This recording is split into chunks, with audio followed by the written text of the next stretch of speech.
Welcome to Clixed Off, brought to you by Lucky Dice Cafe out of Huntsville, Alabama. Check them out at LuckyDiceCafe.com. And now for your hosts, Daniel Powell, Jason Alvey, and Tylor Speeds.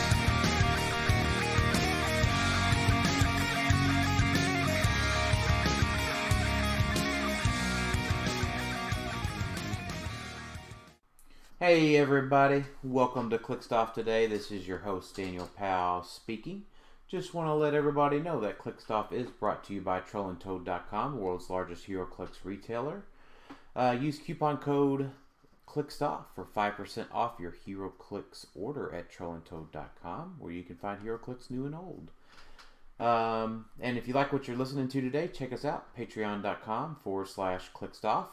$1 and above gets entered into our monthly giveaways. $5 and above gets entered into our Discord server for HeroClix strategy and tactics discussion. And joining me today is Tylor, maybe no longer the Whaleman Spees. Yeah, we'll see, I guess. And Alex, psyched for Silver Coos. Yeah, that's not bad. I like that one. Yeah, I was ready for that one. I was thinking that the C sound, or the S sound also goes for C words. You know what kind of, we'll get to this. I'm super pumped for, good old Boomerang Foot Soldiers to come back. And Sam Cap. Yeah. I bought her back when this was all announced. I bought her again. Yeah, back in 21. Yep. Which is oddly enough the last time we got a WizKids communication. Man, Alex, why did you just parlay right into the? We were supposed to save the anger discussion for later in the podcast today. I'm good at these. I'm good at these segues, man. Why did you segue us into that though? So.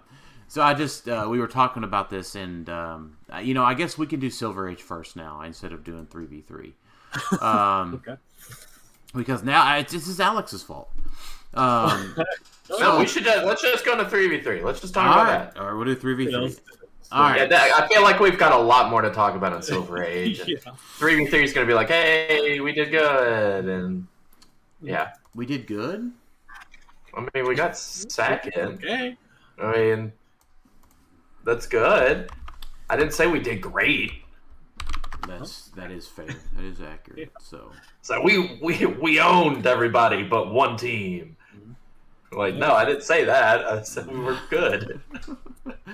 Oh, we did have a lot of fun. We did say that. We did come in second, so we did, better than. Were we the top seed? We had the most points after. No, that, right? we did not. Because of our last matchup. The last round, we got we shot ourselves in the foot. We were third seed coming out of Swiss. We were top seed after round one. So round 2, 3, and 4, we were top seed. But going into top cut, we moved down to third seed. Gotcha.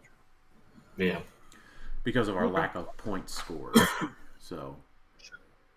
It's kind of hard to each of us go through how our day went since, kind of went the same. Because we're a team. Do you want to talk about the teams first? Like what we played? Yeah, we can do that. Let's see, I was thinking... So the first thing I want to mention is Tyler's games are up on Facebook, Alex's games are up on his Cousinator Twitch, and my games are up on the YouTube channel. Mm-hmm. If you want to go back and watch any of them. So, by the way, I just want to go ahead and get these questions out of the way now, Tylor. What they want to know, what did we have? Marcus wants to know, how do we bribe you away this week to talk with us this week away from Elden Ring? I am happy to announce that after 136 hours, I beat it last night. So. Nice. I'm also not convinced Tylor actually played in the tournament. It wasn't playing Elden Ring at the same time, so I can neither confirm nor deny. I don't know. Does your stream have a face cam? If you go back and watch every game, as soon as someone comes in, I ask them if they play Elden Ring, and then I talk to them about it. Like every opponent. I gotta catch and see if you talk in the present tense at any point. Like, hey, are you also playing Elden Ring? What Brad wants to know, what level are you? I ended the game at 151. All right, and then you did beat the game, so that means you did not rage quit. And then Jesse wants to know, are you maidenless? No, okay, I'm not. No longer. I don't know what that means. Like, do you have a wife in the game? At the beginning of the game, everyone keeps calling you maidenless. It's like a joke, single gamers. It's like gotcha. Okay. All right. So let's talk about what we played. Alex, why don't you talk to us first about it? I mean, mine was the easiest because, so the format, remember, 3v3 is Highlander amongst the team, so we couldn't share any figures or anything. You can have multiples on one team, but you couldn't share anything. So, Dan, you were pretty set on your team, and Tyler, we kind of settled on yours. So for me, I was like, well, what's the team that would less inhibit either of y'all? And I was like, Avengers. None of y'all are playing any of the Avengers. Like, no chance. And I don't have any, I use all of my sideline on an Avengers team, so I don't need any trouble alerts. I don't need any scroll spies. I don't need Destroyer Prime. I don't need anything. It's like self-contained. So I decided, instead of playing like a monster team or something, I'll stick with Avengers because I felt like I practiced it more than all those other teams, and I knew it wouldn't inhibit you guys. So it was just a standard Avengers team that I've been working on. A little different this time. It was Bat-Vengers. So I played Prime Batman and Molecule Man as my two Steve Rogers bring-ins. And it went okay. I probably won't play Bat-Vengers again. I don't think Prime Batman is necessarily a great fit. It was neat. But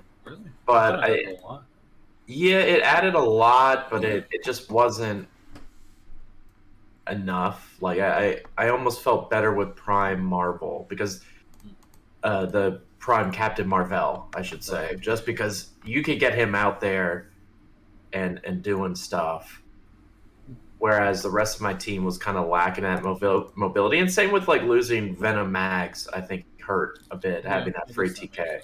Because when we practice, I thought your team did good, but that makes sense because you don't need mobility when I run to you. Right. All my matches, I didn't play against any alpha except for PJ, which is not really an alpha, but that's a more aggressive team. But so all the teams I faced were really far away, and I just had to get up there. But I will say this. I played the new Chase Widow almost in every match. She's good. I'll probably keep playing her. Having the Lurker was legit. I got it consistently almost in every game. I think I did get it in every game. And, she adds a decent amount to the team. Now, if I had more mobility, more free TKs or other TKs, she would have been better. So I don't feel like she was lacking. I felt like everyone else was the support was lacking. So, but the Lurker was great, so. Yeah. Otherwise, it was good. Cool. Anything specifically that you want to call out about your day? That you a cool move that you made or anything, Alex? Something you were excited about? So I've had a bad luck against monsters in the past couple tournaments. It's just kind of my Achilles heel right now. So I lost against a monster team during the tournament, but then I came back to play them again. It was our first. It was after Swiss, and I was able to beat them that time as opposed to before.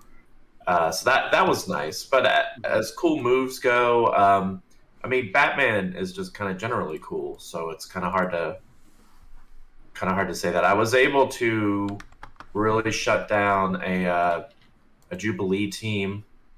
I think it's just people still underestimate. And the downside to the team, I felt is I was relying a lot on she's not a title, but old Chase Widow. her rolly thing. Oh, like there were times where I'm like, that's still so good. It's so good, but I got to the point where I realized near the end of the tournament, I was relying on it. Like I was like, just gotta hope they roll a 4 or less. Oh, I see what you're saying. Yeah. It's like, well, and some of those matchups, my matchup with PJ was going to be a bad matchup because he was going to win. He won math. So it's kind of like, I just got to hope he rolls a 4 or something. And he did a couple times. Right, yeah. But it's not that hard to roll a 4. Like, it's like a 20% or something. Yeah, so it was, she's still super good. I'm going to be sad if she rotates. But she's still the cog, like the key cog to all of this. Sure. Yeah. I don't know if I'll continue with 2 Steves. I think until they retire, I probably will, just to keep trying new things. But yeah, it was good. I had fun. I didn't do. I guess if you look at my overall, I didn't do so hot. I mean, I was like what 1-3 or 2-2. I forget. Well, we played 6 rounds. Right. So I think I went overall. I think in Swiss I was only like 1-3. I was in the A slot also, not for what it's worth. I faced 2 X-Men teams, a monster team, and then PJ. And, Monster kind of did monster things. And X-Men was against Caleb. And once again, Venom Wolverine was super annoying. And that's my own fault. It was my first game of the day. I had I've been playing Mr. Fantastic, Super Rare Mr. Fantastic. He's really good, guys. Like, I don't know where I ranked him from Empire. Uh-huh. The 30-point flyer, sidestep, outwit, giant reach, being able to plasticity. Yeah, the big thing is that one gets rid of barrier. Yeah, he gets rid of barrier, but his rally die is probably one of the most playable rally dice outside of some of the X-Men ones, obviously, like Moira giving you rally die, like because it's all rolls. It's all attack rolls, and then if he has line of fire to you within range, has to be 3. He could just get you immobile, and that's really bad. Yeah, like really good because most teams are incredibly mobile right now. Like that's and like you mobile Sky Tyrant, you're basically shutting off for a turn. Same with Maggot. Blackheart to an extent, especially being time up. It's kind of just like a point and click. You're not doing anything next turn. I don't have to worry about you. Yeah, now he could obviously die a little bit. That makes sense. I mean, and I learned something about the team I didn't realize. It didn't ultimately matter, but when you do a double swappy, it isn't the most points between all of the swaps. I thought it was. So that means if I swap a 50-point Steve for a 30-point Scarlet Witch, and then I switch Scarlet Witch for a Mr. Fantastic, he's worth his points. He's worth his points because that doesn't carry over. 15 points off the team. Yeah, so it's that actually changes quite a bit because I was playing even last tournament. With Daredevil's going to be 50 points. And there are some switch outs that they are worth more. Like that final Steve switch out. Whoever I switched to. You could probably do something crazy with that. You do like a big swap and you swap like a 100-point piece for a 10-point. And then second swap, you swap the 10-point for a 10-point. So they can only score like 210 points on your team, right? Yeah, you're just severely limited on power. It would be hard to... Well, no, it would be hard to... do, but you'll still have a 300-point team out there. Well, maybe I get what you're saying. Yeah, it would be incredibly difficult. I will say that it would be super hard to do. But I played basically the same team all day. Like I had other options. The only time I switched was at the very end, like our finals match, because Peach was like, "Do you want to try to find a different matchup?" Because he had one map. Which meant I was probably like 90% going to lose anyway because he wins map. He has a clear advantage putting me in the negative zone. Like I don't have a team that can handle that. And I did switch it at that point and I regret it. I wish I had stayed with the same one. It wouldn't have changed anything, but yeah, the team performed better than I thought it did. I wish I had done better on certain things, but some rolls didn't go my way. If I'd remembered the rally die, I probably had a much better chance against Caleb because I could have locked down Venom Wolverine. And I forgot about that. I forgot about the rally die. It was my first game, a little rusty on the first game of the day. So, but overall, yeah, I felt pretty good. Cool. I guess we can just go ahead and I'll talk about mine, B-Slot. So I played my Thanos deity team. So that's Legacy Thanos, Rare Mary Jane with the hammer to bring deity into Spider-Man family. It's a Spider-Man family team, not a deity team. Yeah. I said, did I not say Spider-Man family deity? No, you said Thanos deity. Yeah. Yeah. Well, he's kind of the important piece of it there. Yeah. The other pieces can't fit on a deity team. Yeah, that's true. And then Dazzler, Mary Jane Watson for the Pogs, and Marvella. And then last but not least, and certainly MVP of the day, is Green Proteus. So, then my Alchemical Fire on Thanos.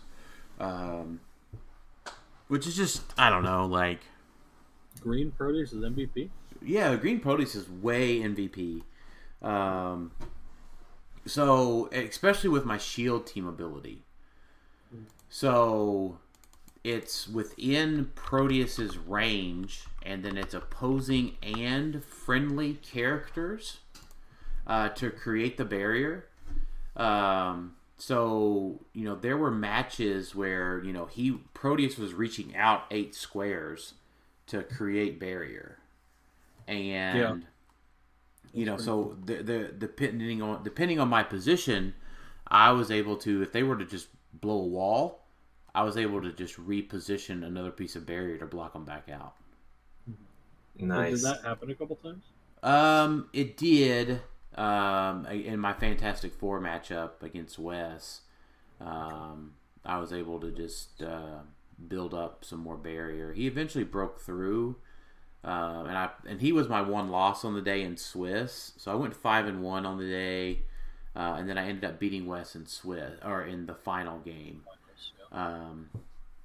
So I had my positioning down much better around Proteus. So his team moves all the way across the map turn 1, and then in Swiss I was only capable mentally of getting 2 shields next to Proteus, but then in the finals I was able to make sure I had 8 range on Proteus at all times. That really helped. So for 10 points, right? I mean, he's just building all kinds of barrier,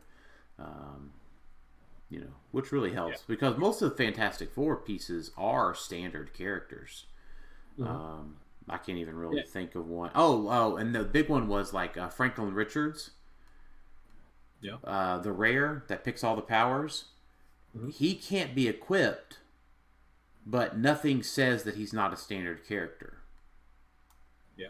So I was a little bit worried that like I was messing up with him. But he is a standard character. He just can't be equipped, and those other stipulations on him. So, I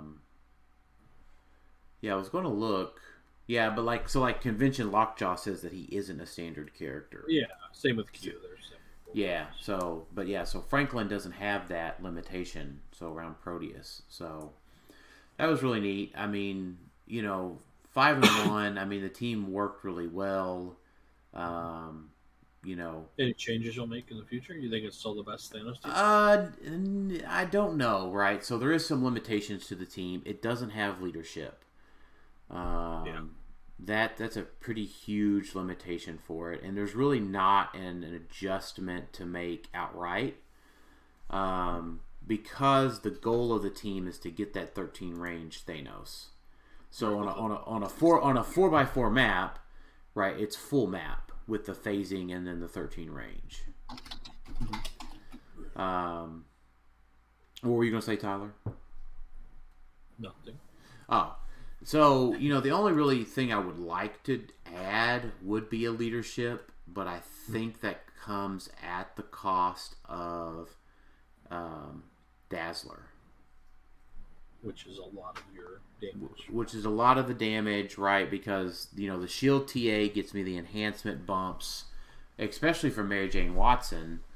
And she just has enhancement, too.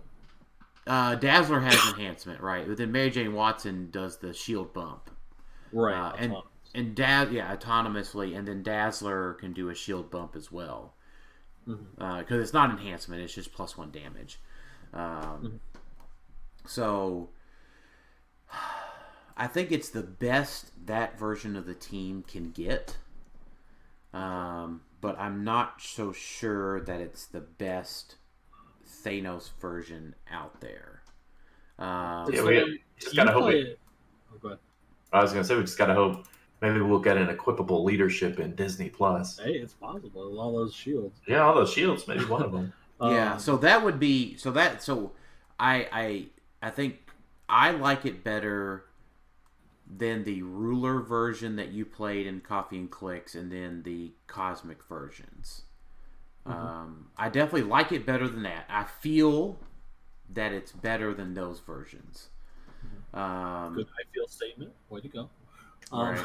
So you play. I was gonna say you play it differently. Most people, when they play Thanos, they're kind of focusing on the mind control aspect of it, because that's really good mind control for every turn. But you built it more like we talked about when you were building it. You built it more like old Nick Fury, right? You're just gonna snipe them through everything for bumping up his damage a ton. Right. Those turns when we practiced, you didn't even pick mind control just because you could shoot me and you wanted the power and the prop. Right. Yeah. So, and then the other thing that the team is lacking is a touch of outwit. Okay. So that's still fairly relevant. Not 100% relevant, but it is still relevant. What is nice to have. It's really nice when you build a team and you happen to have 3 outfits. It adds a lot. Yep. That's right. That's Alex's team a little bit, right? Yeah, I think 2 or 3, because I have Main Widow, I have Mr. Fantastic, and then Molecule Man. So yeah, I do have 3. Yeah. Right. Wait, didn't you? So it's one of those things. It's like I'm looking for like one more piece to maybe it comes out in Disney Plus. I don't know. To just really take a version of the team that I want to play over the top. Because I'm tinkering with an unthemed version, but it requires use of the Prime slot. And I really like having Destroyer. Now, am I the best at playing Destroyer? No. It takes a lot of time. And I noticed that as a large theme across the tournament and the games I've been watching. Destroyer is taking a lot of practice to get used to. A lot of practice to get used to. Yeah, Scroll Spies and then Sentinels too. But man, that's just something we have to sort of ingrain in ourselves. Like we have with you remember how long it took to count hits and misses, and now we just do that, right on the spot. Exactly. So overall, I like the team. I would definitely play the team again, especially if I got to get the sideline back to where I would like it.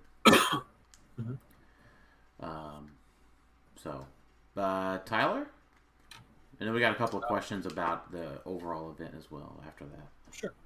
I played a newer version of my animal team, building with Lockjaw. I went for the double Lockjaw move up.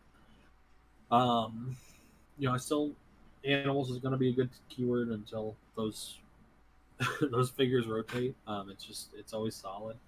High Evolutionary is he's the best piece in the game if he's not keyword gated. Having those 6 probs and everything. My first loss, so I actually went 3-3 on the day. I didn't do that great. My first loss, I was against I can't remember his last name. It was Austin something. He's from California, and he played a Fantastic Four swap, like the defensive one.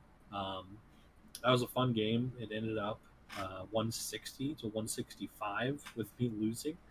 And the last action, as it was called, I was attacking a piece, and I needed an 8 with prop in my favor. So it was like about a 50-50. So that was a really fun game. 5-point miss there. And then going into throughout the day, my first 3 games, I was doing good, but I kept saying, man, and I talked to Dan about this in our like in between games. Scott Porter isn't really, he's not really carrying his weight. He's not really doing much, just to perplex on the first turn. And man, I might just need to switch him out because him and Maggot is Hammer Eye. It's the same points. Mm-hmm. And then I go to my next match, and we went against Phoenix Nest, and it was LTPH. He was like one of the 2 people there playing, probably more than that, but there wasn't very many playing Doom switch out. So I'm playing a 3 Maggot team, and he has a Lord Doom, which is not a good matchup for me. And one of the reasons I took Hammer Eye off the team is because I'm like, even if they have a Lord Doom, if they have Barrier, I still move up and don't attack because he can't get through the barrier. Because normally I have the Megapogs do it. And here's the Lord Doom team without like almost any barrier. And so if I had Hammer, I would have. So that might be the swap I do. But yeah, ended up playing him, and that was the second loss. And then made it to the finals. Well, the first, top four, yeah. Top 4, yeah. Won that one. Actually, I played the same person twice, so that's against a mystical team. Both times, I kind of won map. I moved up, and it was just more, I guess, quick. It was still pretty close because he definitely had a chance to come back in both games. But yeah, and then I ended up playing LTVH in the finals, so that's another loss for me. That one was closer. Dice were a little annoying because like his first attack, he needed I think it was like a 7 for an energy explode, and I was propping it using all my props, and he has a Felix Faust, which is another big problem for me because I have so many props. But yeah, I basically prop him 7 times, and each time the last 2 were the 2 Grods because I didn't want him to die, and on both of them they rolled a 6, and they both died on that just to the Felix thing. So it's closer. Yeah, it would be. That one was a closer game. If they survived, there's a chance I win the second game. Obviously, dice have to go in my favor because it's a bad matchup, but there was a chance. But yeah, moving forward, I'll probably switch to Spider Hammer Eye over maybe a Met. It's hard because if I add Spider Hammer, I don't need the 2 Lockjaws for the movement. And because Spider Hammer, I'll do the carry, so then I drop to 1, and then I have to reorganize the whole team. Well, it's getting close to back to what you had before. So I'll share this, right.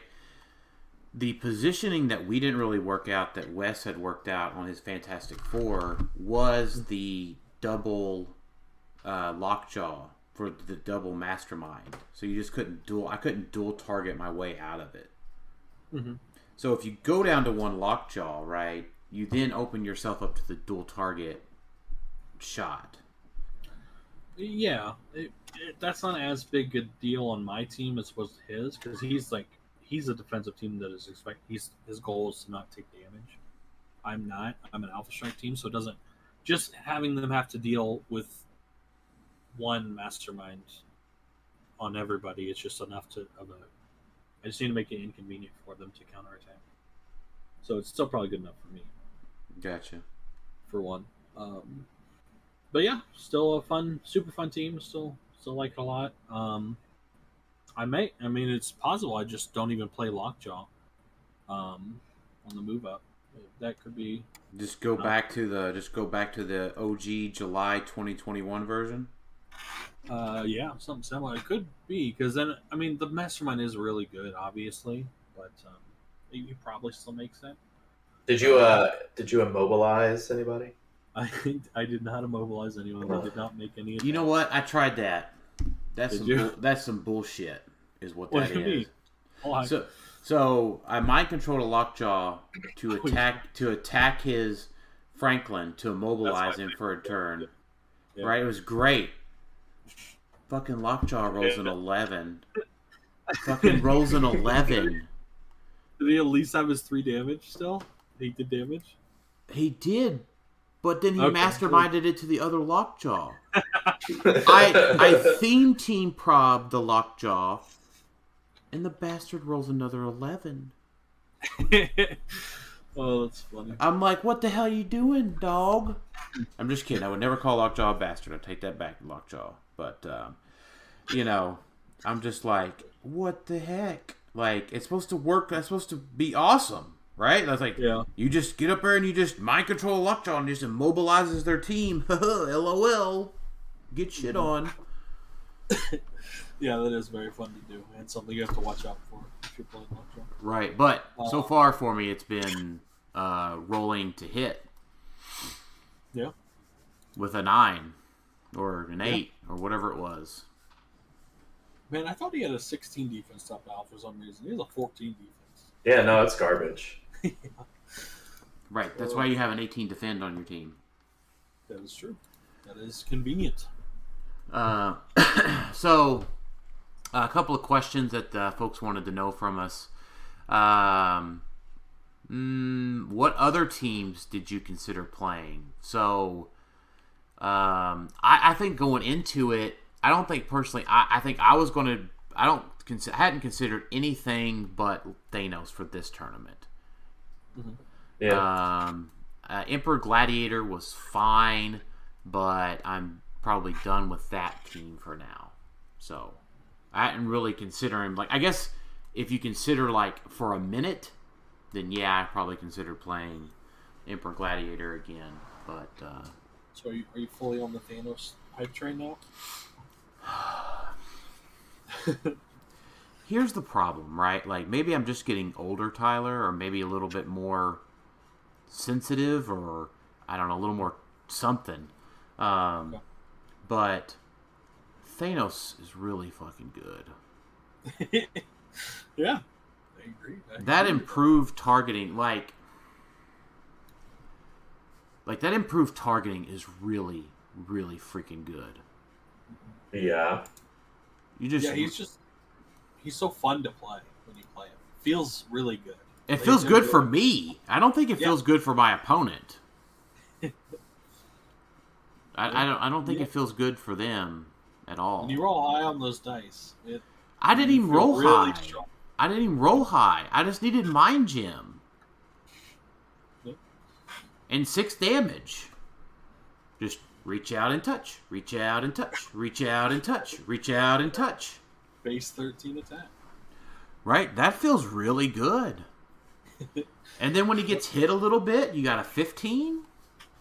Yeah. All right, 15 on your 21. All right, I rolled a 6. Oh, darn. Yeah, that hits, boys. That hits. Feels good. Feels good. Yeah, so, yeah, I guess I probably am on the Thanos hype train. It just feels good. It's hard to KO him. That's how it should feel. He snaps his fingers and they're just gone. Right. He feels. He just feels really good. He feels like movie Thanos. Because when you pick the gems and you use them one at a time. Yeah, it's nice. I don't think my Thanos in 6 rounds took more than... No, I guess probably the Thanos mirror. Did he knock me out of... I'm trying to think, because I won the broadcast event with the team a few weeks ago. I don't know if I've lost my Thanos. I don't even know if my Thanos has been attacked yet. He probably has been. I think he has been in practice, but I don't think in actual gameplay he's actually been attacked hard yet. Or at least past invulnerability. So, Right. Yeah, to answer the elongated question there, then yes, I am very, very much on the hype train. I still have 15 of them, if anybody's interested. I forgot about that. Yeah, I still have 15 of them, so. He's on the hype train for sure. Yeah, yes. He's great. He's unbeatable. Please send me money. Top 1. Please send me money. No, I'm just kidding. He definitely has his weaknesses, so just be aware of that. So I've been pretty transparent about that before and after mining out 15 Thanoses. Oddly enough, collection update real quick. All of the KC stuff sold first. The old KC stuff, like that was what was the hype. That was the hot commodity. Did you get a Shazam? Yeah, I had 5 of them. That used to be my favorite piece. My favorite number is 256, and I picked it because that piece was 256 points. Oh, yeah. But yeah, that was the biggest. That was the quickest selling portion of the stuff. I even sold all of. I had a box full of just dials. So no sculpts, no flight stands. The Bat Knights, Bat Sentries were broken. They were missing their cannons and arms and stuff. And somebody, I made a deal for all of that too. So, but I guess so. To finish Paul's question, Tylor, were you ever going to be off of animals? Right now I'm probably just, as far as the tournament, I didn't practice as much as I should have because of Elden Ring. So the only thing I had enough practice, I feel confident was animals or Thanos. Looking forward, I probably want to build another team just to see. I want to try an offensive Fantastic Four. Fantastic Four. I think Nate's been vindicated because it's really good. They have a lot of great options. Every time I play them, it surprises me. So maybe like an offensive type of Fantastic Four team in the future. Alex, so for the tournament, did you consider playing anything else other than Avengers? Really, did monsters or some other keyword or unthemed like the defensive shell ever tickle your pickle at some point during your thought process? Yeah, I mean, I thought about different things because I was really just gonna sit back into the third role with you guys and just think, okay, what are you guys playing? What do you need on your team, and then just try to make something out of what's left. So Monster was kind of one of those. So I did think about that. I did think of like an Emperor Gladiator team, going back to that. But I just didn't feel good. I felt maybe with Dooms, thought about that for a hot second too, like a Dr. Thing type team. But it just was not hitting all the pieces I wanted. And even Avengers, I was like, oh, it'd be cool to try the Lockjaw version, but obviously Tylor had the Lockjaws, so I was like, well, no. So I ultimately settled. I was kind of in a similar boat to Tylor, though I had a more legitimate reason. I was moving into a house as opposed to playing Elden Ring. So I underestimated how much my time was going to be taken during the 2-3 weeks leading up to it. Because I honestly didn't know if I was going to get in the house by the time we were talking all this stuff. So that's when I kind of fell back. It was probably about a week and a half or 2 weeks before the tournament. I mentally had decided, yeah, I'm going to go Avengers. I just got to work it out. And it just took me a bit to work out the new math, which was way easier math because I didn't bother with Waldo Arms because that math is hard, and I just didn't use Waldo Arms very much. It wasn't crucial. It was cool, but it wasn't crucial. So taking all that out, no, I did think of some other teams, but I kind of, about 2 weeks before, decided, no, Avengers is, seeing what you guys are playing, it's something that doesn't inhibit you guys at all, and it's my most confident thing right now, and I'm happy to be the guy that plays Avengers, because I think the team's just going to get better, because we're going to get Disney Plus, and probably not much in X of Swords, but... Yeah, that, I don't know if that Spider-Man is any indication. That's it. I'm excited for it, dial-wise. Yeah, and I mean, I don't know how many Avengers will I actually get, because I mean, it is Disney Plus, and so they're not Avengers during any of those. That Spider-Man was an Avenger. That's from the zombie. Yeah, you know what though, but if it's if you base it upon quote unquote movie sets that we've gotten in the past, they kind of get the keywords, right? They make some assumptions there with them. Like, I don't expect, like, post-apocalyptic Black Widow, which is a hilarious name, by the way. The fact that they named one of the figures post-apocalyptic Black Widow. It's a good tell if it was. Skinny Steve. It's like, okay, guys. It's like, what's Skinny Steve? But at the same time, I'm thrilled because that means I can actually if she has Avengers, bring her in. Because if everyone's all named Black Widow, they all have the same name, so I can't bring them in. Because the switch outs have to work. I already have 2 Black Widows on my team. I can't bring in or 3 actually. I can't bring in a 4th. So I think the items are going to be really cool in this set. Like, because there's the one. Well, we know that he comes with a cloak of levitation, right? And like, I bet that is on like the Doctor Strange in the set says, starts the game with cloak of levitation, or like each like Captain Britain starts the game with, they're probably trades like that. Yeah. Not Captain Britain, Captain Carter, I guess. They never call her Captain Britain. Right. So, yeah, Disney Plus hype definitely to be coming up for sure. Alright, questions about 3v3. Let me check here. Brad, we talked about that. So, Silver Age. Oh, okay. Right? But before we get into Silver Age, I would like to spend a moment to discuss our new sponsor of Clixed Off. Ooh. Right, yeah. So that is Auxxit. So The Rock and Lucky Dice have a room in the Auxxit room, but Auxxit reached out and wanted to partner with us directly on kind of spreading the good word of Auxxit. So you're probably thinking, oh, damn, we I don't know. Like, I was thinking about like a third sponsor for the show. Does that seem like money hungry or grubby or anything like that? And I'm like, it could, but I want to take a second and explain why we brought on a third sponsor, right? So the idea of Clixed Off is we've always wanted to remove the mystery around and surrounding competitive play. We want to make sure that competitive play, tactics, and strategies are known as much as we possibly can share.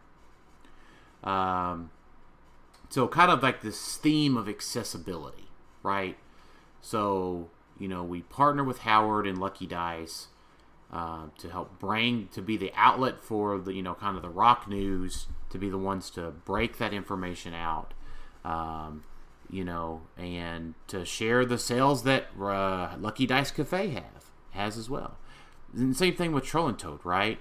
Get that discount code at Troll and Toad, share the information on their sales so that when you go to a tournament, you have the most amount of options to equip your team, right? To have the best possible team to give yourself the best possible chances of winning a tournament. And so it's kind of the same thing here with Auxxit. Auxxit wants to grow their HeroClix communities, and they want to use us as a funnel to do that, right? So we want to try to get y'all to the deals, to the sales of, safe, reliable way to buy HeroClix. So the official ad this week is this Wednesday, March 16th, Lucky Dice Cafe has a Super Rare Prime live on the Auxxit app starting at 99 cents. Do not miss your chance to scoop up some sweet deals. Download the app and join the HeroClix Cafe using the link in the show description for your chance to win and enter our giveaway. The HeroClix Cafe is your place to buy, sell, and discuss all things HeroClix. Your HeroClix community is waiting. Join today. And then there'll be a link in the description with our referral code to join Auxxit and check out some of the sweet deals that they have in the HeroClix Cafe. So yeah, and to kind of piggyback off of that a little bit, like one thing to keep in mind with Auxxit is that it's not, Lucky Dice does sell stuff on Auxxit, but Auxxit is like, it's definitely its own thing. So don't think that it's only a Lucky Dice Cafe selling things. If you have stuff you want to sell HeroClix wise, definitely talk to the Auxxit guys, because you can put up your own stuff on there to sell. It's kind of like an eBay type alternative Right. with a better aggressive type of I think a better auction system as opposed to like sniping that you get in a lot of eBay stuff. So Right. just keep that in mind. And the other thing I wanted to say is, Dan, that I don't feel like you need to you didn't need to like justify why we're adding sponsors, especially if it's HeroClix related. Now, if we were adding Raid Shadow Legends or something as a sponsor, Please, no. If Raid Shadow Legends reach out to us, speaking we are of Raid accepting. Shadow Legends, no, I'm just kidding. We are accepting that sponsorship. Yeah.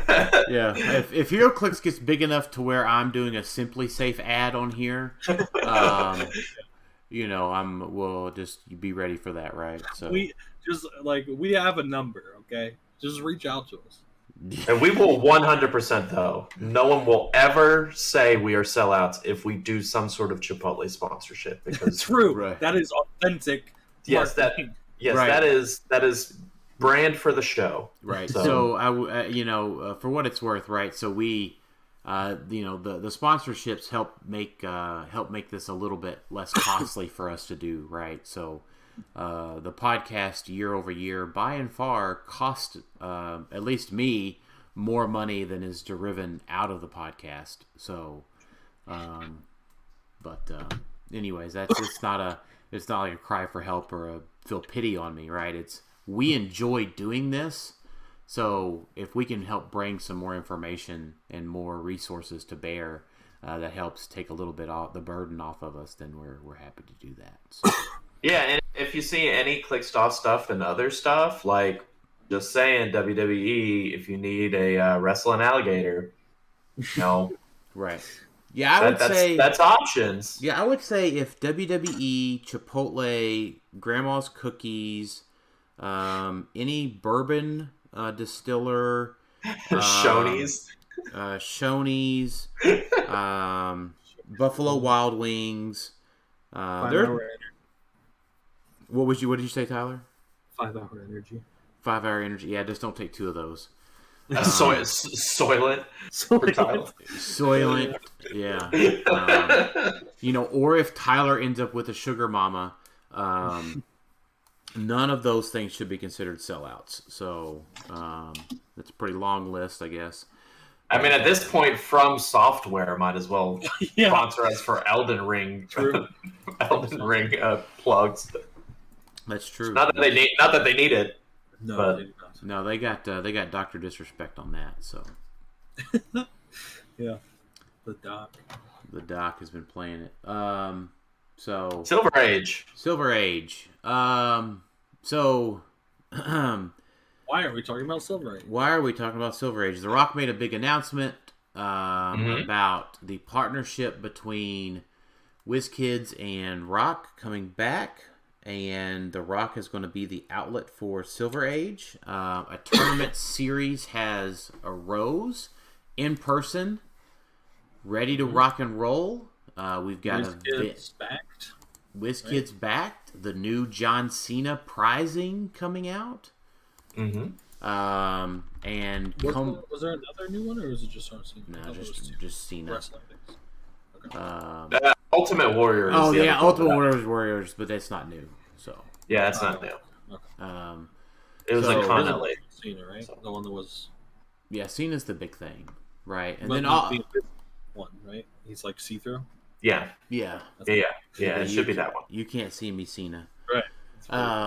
So the tournament regionals have been established for April, and then the Rock Cup has been established for May 5th weekend. So in-person play is back. Mm-hmm. Yeah, it's going to be the Porter event, right? I think it's it's going to be the Porter event. We don't really have a schedule yet. Didn't the thing say Scott Porter's like going to be there? Yeah, Scott Porter's going to be in Huntsville, Alabama. Yep. Cool. Yep.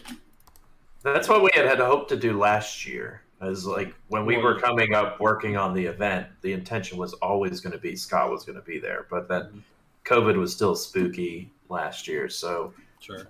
COVID is still online, admittedly, right? I don't want folks to think that we're dense here. COVID is not necessarily just disappeared because Russia invaded Ukraine. So it is still there. It's still a concern for folks. So we understand and empathize with that. But in-person play is back, and it's silver. So all of these events aren't silver, right? Some of them. Well, like, so PJ's was too late to change, but I believe all of the rest of them are silver, yes. Oh, okay. Yeah, the intent between all of this is obviously Rock is going to be silver, and then WizKids is going to be the modern outlet. And so it's the Scott Porter, I think he said it in his, let me double check so I don't say anything I'm not supposed to say. Because I am somewhat knowledgeable of things, right? Yeah, right. Yeah. So yeah, Alex, you got to be careful. Don't say anything you're not supposed to. No, I won't. Balls of Fury is back. No, I'm just totally kidding. Oh my god. Okay. Totally. That's the only figure we're pulling back. Yeah. So real quick, while you're thinking about that, Silver Age, just for a frame of reference, is basically anything with the new card design. Yep. Superior Foes forward. Superior Foes are forward, and then Foes.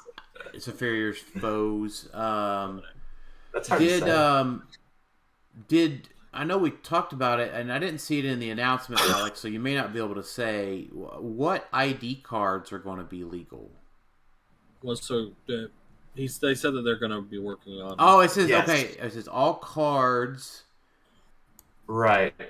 So we're still working on the watch list, and because we were looking through. So basically, we've been working with WizKids, going a little bit back and forth on erratas that need to be made on certain figures, anything on the watch list that doesn't need to be on the watch list or needs to be added to the watch list or outright banned.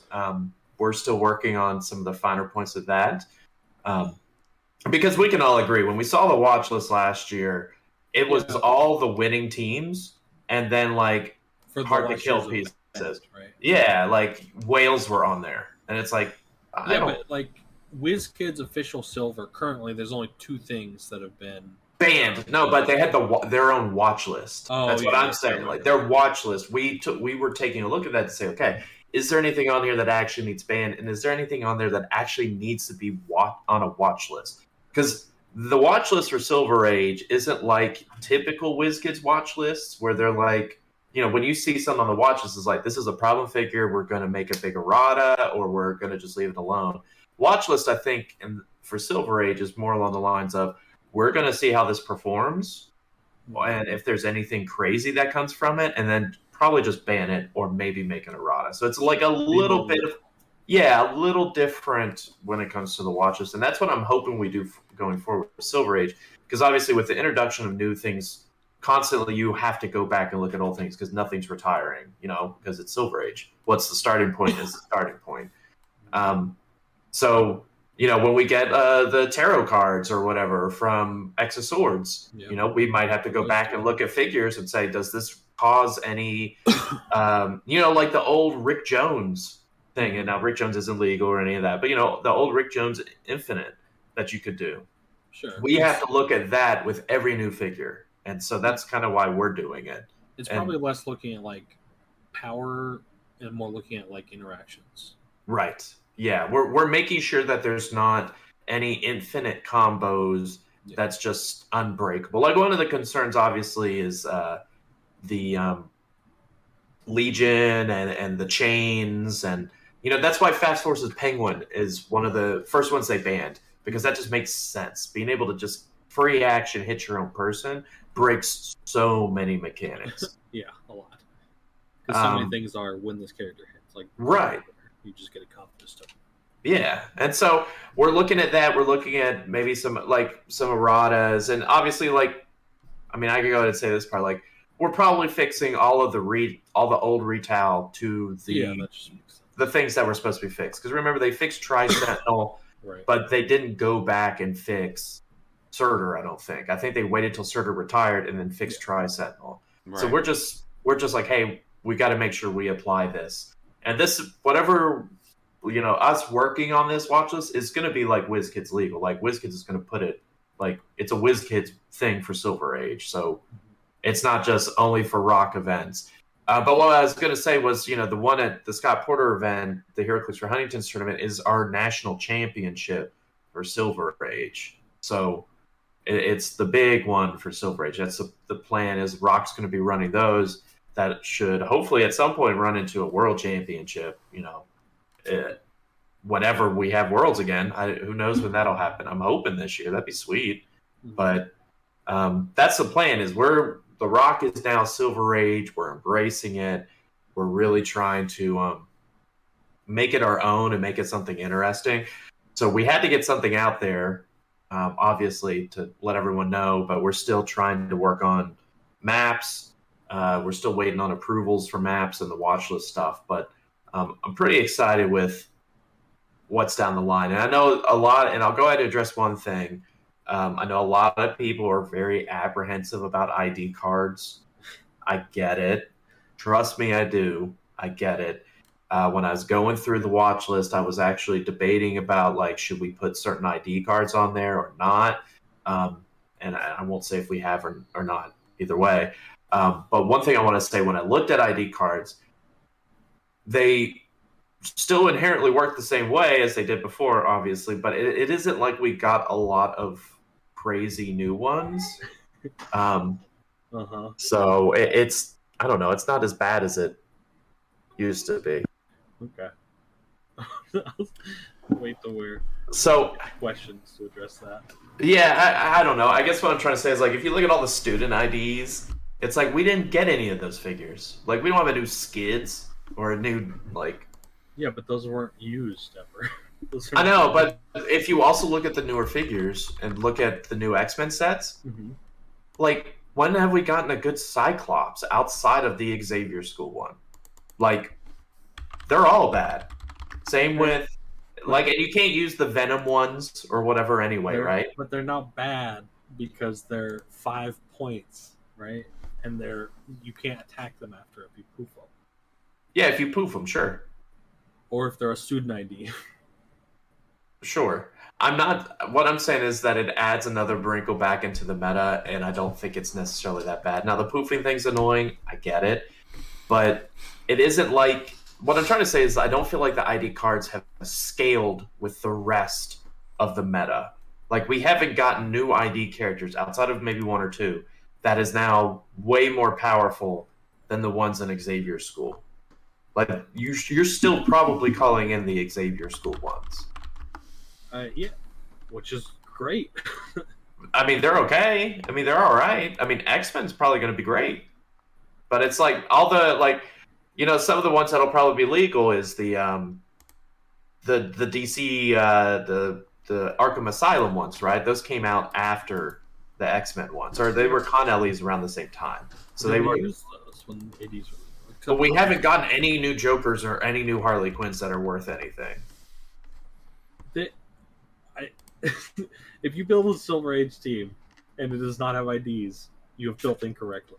Well, you also got to keep in mind sidelines are super, super loaded. So it's not... Hear what you're still gonna... No, you're still gonna... I'm gonna say you're going away from teams that were 8 ID cards or 6 ID cards, and you're going to maybe 1 or 2 that are going to be sprinkled in. Because we do have a lot of different things now that could inhibit ID cards a bit. Basically the Dooms, once again. So they add a Doctor Thing prevents one from coming in, and then Doom 67 really could throw off your ID plan. Because a couple things are still true. One, if your team does not have IDs, you built it incorrectly. And 2, IDs fundamentally change how you play HeroClix. They just do. For 2 years, it didn't matter if you had any attack on your team because you could call them in. That's the whole... And the main strategy of, I would say, most teams, outside of maybe Alpha Strike teams that didn't have SAMCAP, most of the strategy was every turn, you're calling in your attacker and you're attacking with it, and then you're either using the rest of your team for support or maybe you attack them. But that was now. So every team was built around. So Tylor, I'll add this little nuance because with Silver Age, we get the problem. With Silver Age, we get the badass retaliators back. Okay, you get full strength Surtur. You get full strength Mango. People say that. Dark Phoenix is at least as good as Surtur ever was. Right, but when you play against a team that you play Dark Phoenix, she's the first thing you got to KO, and you've got to dance around her to not get shit on by her. There's a reason that she's not seeing play right now. Because there's lots of ways for her to get shit on. Mm-hmm. Right. She's kind of a liability. She is, right? Because she's the first target. Right. You place a Dark Phoenix on the map. You do not want to get retailed by a Dark Phoenix. I agree with that. I don't think she's a Dark Phoenix or a Sky Tyrant. Well, but she's a liability in that she's the priority, right? But she's the priority, right? So now you go back to being able to sprinkle in. No, but now she's a liability because she's the priority and she's very easy to kill. Because Blackheart's a priority. He's also almost impossible to kill. Same with Gladiator. Well, I don't ever find Blackheart hard to KO, but that's a different story. He's hard to kill. He's harder than most figures to kill. I will give you that. So, at any rate, sorry. So the problem is that you now get all these retails back, right? Mm-hmm. And if you just have to play HeroClix, you're going to get, unless you can get rid of Groot, Surtur, and 2 Carnages, something's smacking you back for you existing. That's true right now. Like, it's not though, because Modern Monster doesn't have anything that's going to smack you back that hard. It does, because it has 15 figures that can hit you across the map. if you don't deal with Black, yes, it does. If you don't deal with Blackheart, he's coming to hit you. If you don't deal with Skytime, he's coming to hit you. If you don't deal with Rookie, he's coming to hit you. But then I have a way to deal with that. But then I have so all of those pieces have counters, right, that are easily accessible right now. That's Barrier, that's Stealth. None of them are a colossal figure that sees and breaks through all of that, lands on you for free, ignores your defense, or attacks you twice, then pulls the Odin sword, or makes a Walking Wood, or makes a Carnage Pog for 10 points. I understand obviously what they. I'm just trying to. I guess. I'm only saying this because Tyler, I'm only doing this to maybe kind of irritate you a little bit, and just providing a counterpoint. I agree that ID cards are fundamentally changed team building. Fine. So I agree. I just want to say I agree with you, Tyler, but I also think about the retails. Go ahead. All right, the retail thing. There's a reason that Dark Phoenix is not played that much right now. I'm not saying that the retails won't see play. But I am saying that Surtur is no longer the best 25-point monster. So, I'm not saying you won't see play. I'm saying that I don't think that they're a problem or anything. Or else Dark Phoenix would be a problem right now. Which you just said. Yeah, but Dark Phoenix doesn't ignore stop clicks, it ignores defense powers, and deal a penetrating damage after she's attacked you for 3 damage. I think that Dark Phoenix is at least as good as Surtur. Hey, I'm just saying, Tyler, all I'm trying to say here is that's a little hypocritical you're dissing ID cards when you play maggots. Why a bit? Maggots are literally calling in a free ID to come in and it's not hypocritical because IDs are legal. Similar. I'm going to play ID cards. I know, it's similar. No, you're saying it's bad for the game, but yet you have no issue with maggots. Maggots are doing a very similar thing. You bring something in. Yes, you bring something in, attack, and the maggots are gone. They're eeny and meeny are gone. If an ID card was 40 points, I would not have an issue with that. Wait a minute. So, but maggots are free.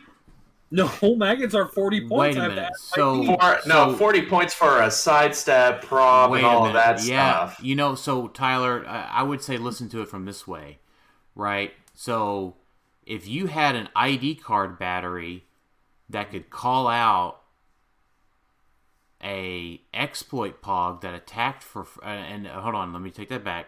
If you had a 40-point ID card battery... You guys are missing the point. The equivalent argument would be if Maggot had a trait that said include an ID card. No. Because it's different. So a 5-point ID card. Because here's the thing, Kobik hasn't seen play. Because Kobik was an ID card battery. Yeah. So you're paying 40 points to call in an ID card pog every turn. So I'm not, because first the equivalent thing would be if a 40-point figure had a trait that said you may use one ID card, that would be the same thing. It's not I can add this 5 points to everyone on my team for 5 points. No, but you're missing what Alex is trying to say there a little bit. He's saying that he's saying that Maggot performs functionally to an ID card. It's not that you're saying that you're adding. He does. No, he does functionally add the same, because you're doing something after you move or whenever to get another figure. I understand that. The reason that ID cards are good is not because they bring in a figure. It's because it's 5 points to bring in a figure. Maggot, I have to pay 40 points for the Maggot. If there was a 40-point figure that said you may use an ID card, and that's the only way you can use an ID card, that would not be the same as an ID card. Right, I'm just saying, like, the booping them eeny or meeny, and then being able to boop them out. Like, all right, let me ask you this: like, ID card, no one would have an issue with an ID card if they couldn't be poofed off. I don't know if that's true. Because you could just score the points in a lot of instances. Mm-hmm. Like, I think that's the big thing. If they were able to stay on the board no matter what, one, people wouldn't play it as much, but two, like. It would be inherently much different. But all I'm saying is, like Dan was helping me with, like, fundamentally, the Maggot bringing something in and then poofing away is the problem. Like, the problem with ID cards, the problem with ID cards is being able to call someone in, they'd be able to attack, do a bunch of stuff, and then you could just move away 5 squares away, and then they're gone. The problem is that I can build a team that has no offense, and I still get offense. That's the problem. But that's not that's just another wrinkle in this dodecahedron of a meta, is all I'm trying to say. I'm not saying it's not unbeatable. I'm saying it changes how the game is played. And I think it's in a negative way. I think it just adds another wrinkle. I think it helps solve some problems in the meta, and then it creates more problems in the meta. Like, it's just like any new meta-defining figure that we get. That's what ID cards are. I'm not saying it is objectively wrong to like ID cards. I'm saying ID cards fundamentally change the game, how the game is played, and I think it is in a negative way. Yeah. And that's fine. I mean, the ID cards were on the watch list, and I don't think they've been removed. Like, as of now, nothing officially. Right. Now, we have released... I forgot. We did release the map legality thing. Like, that is out there. And, like, we're not banning any maps. Now, for certain events, there might be, like, curated lists or something. You know, that's happened in previous events before. But the only maps that have been banned are ones that WizKids has already banned, like, back in the day. Like, Dark Dimension was banned because it was just a bad map and, like, the way it worked. Cargo Plane... that was banned because of the special terrain thing. You know, there were certain maps that they banned on their own because it was like Titan's Tower. Remember that one? Mm-hmm. Where you can only get in that special terrain marker and you had to take a power action to get to the roof. Mm-hmm. Or you had to fly. So you could just chill on the thing. And if they didn't have any flyers, you could just block the special terrain and they never get up there. Like, that's all we've changed. Like, those are the only maps we've banned. Everything is just Rock 2019 forward, and then Superior Foes forward. So tons of maps. So Tyler, you get your penguins back. Oh, I get penguins back. I'm so happy now. Let's go. Yeah. Right, I like silver. Yeah, that map comes back. Wakakanda, that map comes back too. Yep. remember that one. Yeah, so that one's a big one. I mean, that's the +2 for hindering bonuses. Yeah. Was that, or was it the Super Senses reroll? Which one was the Super No, that's a location bonus. That's actually Wakanda. Wakanda. Yeah. The misspelled Wakakanda gave you the +2 on hindering. It's actually great that they misspelled it because now we do have Wakanda and Wakakanda. Like that actually is better. Yeah. So. But yeah. So anyway, outside of ID cards though. Yeah, because we in the end we're talking about this. Are there any because I've always kind of been vocal about Silver Age and just Modern Age because nothing really stays with how power creep goes. But what's exciting that's coming back figure that we'll actually see some more. So all right, so let me wrap this up to make sure that we wrap this around just so we just address a couple of folks' questions. So Caleb, I think you got your ID card discussion there. And then let's put a pin real quick, Tyler. I'm sorry I'm gonna put a pause on that question of yours real quick. And then Rock Cup, right? So we talked about that. Brad wants to know: do you think Rock should do another big online tournament like they did for Scott Porter tournament last year? Probably not. Like the same day, if that's what he's talking about, the same weekend, just because that's going to pull people away from the event, and we're trying to push a local event, which is I don't expect him to do that. But if they want to do one, like maybe in the summer, or if they're, I'm not opposed to the idea, but probably not doing the same. Definitely. I think Howard's mentioned doing the auction thing simultaneously. But there won't be a tournament online at the same time, and I think to maybe ask the question more existentially, probably not, right? We need to get WizKids. We need to show WizKids that Rock Cup can do good in person, so that WizKids will get back into doing in-person stuff, and we can get back to a little bit more of normalcy with some of these tournaments instead of the new normal stuff. What were you gonna say, Alex? Yeah. Well, yeah, I could probably help answer this as well. So, yeah, the current plan is, we're not going to do an online tournament for the Rock Cup. We just don't have the manpower or, trying to get everything settled for our first in-person Rock Cup again in so long in a Scott Porter event. It's just not really feasible to organize it like we would want to organize it. Everything, like you said, needs to be in person. Now, that isn't to say, though, like I would want to, after this year, explore options for some sort of online tournament aspect. Probably, like you said, not the day of, because that's just going to take people away. But maybe for those who can't make it, have a online qualifier or something, or just a general fun Silver Age thing. It's something we're going to explore. It's just this year we're kind of pushing more for in-person, and it's just going to be too difficult to try to run that many. Now, we are, once we get the watch list and everything out there, we are running online tournaments back again. Like, they'll be back on with the new prizing and all of that stuff. So that is coming back. But as far as a Scott Porter related thing, no, it's probably going to be limited to auctions and raffles and stuff like that. No actual tournament, because that's just going to be too hard to do that at the Rock Cup while running everything else. Right. So Tyler, I think to answer your question fully,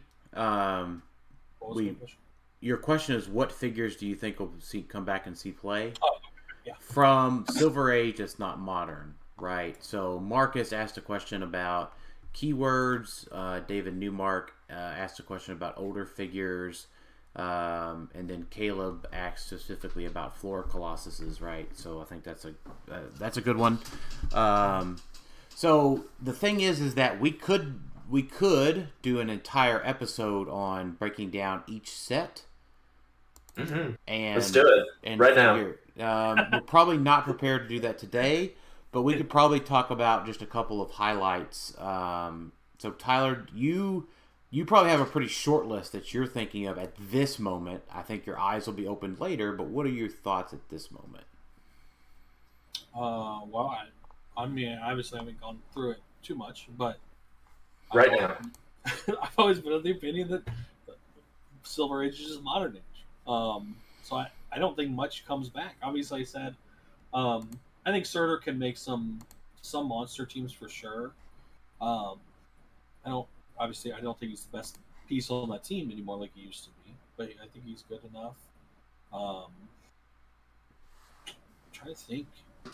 What everything else is just so expensive now, right? So, all right. So I think, yeah. I mean, I'll just spit off a list here real quick. Floras, AI Groot. Now, before you start going through everything, obviously, every returning location bonus, every item, all the BTAS trouble alerts, just assume they're going to be played again. Most of the equipment, right? So that's a good one, right? So I like the maps, Star Trek Underground. I mean, I'm just thinking like we could spend a whole episode on revisiting map bonuses and that kind of stuff too. But for now, just main force figures. Right. So Flora, Mangog, Surtur, Carnage. I was going to say Ironheart might make a scientist team. Ironheart does a lot. I mean, just 25 points kind of don't die. It's really just sidestep and outwit. But it's sidestep, flight, outwit, and she's not entirely easy to KO. She is also good. I know you said scientist, but she could also be the missing piece to make armor worth a darn. Maybe. Because armor, you get demon and armor. Yeah, armor's always been good. You get Natty Richards. But where that all kind of ties together is makes a nice little theme team for Onslaught. So I forgot about him. Yeah, he's one of the key. No, that's not who I was talking about. Sorry, I was listening but looking at someone else. But that's a look. His keywords are bad. Who? Chameleon. Chameleon could be. Spy is not bad because you had the Black Widows. Yeah, that's true. It's not bad, but yeah, Chameleon I've been looking at just because he could turn into so many people. Chameleon you always have to consider because it doesn't matter what era you're in. 10 years, he'll be worth a look because you get 3 modern figures from him, right? Yeah, that's right. Yeah. You got it. So, I like Chameleon. Yeah. Look at yourself. Now, the thing is like I think it's neat.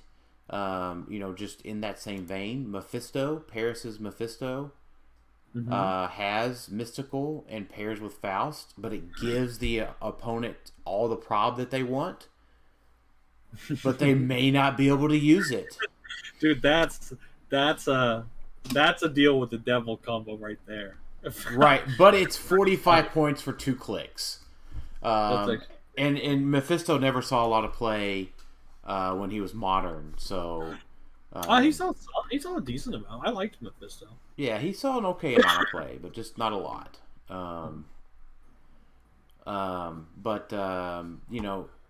Overdrive, obviously, and we're not even out of Superior Foes of Spider-Man yet. Overdrive's really good.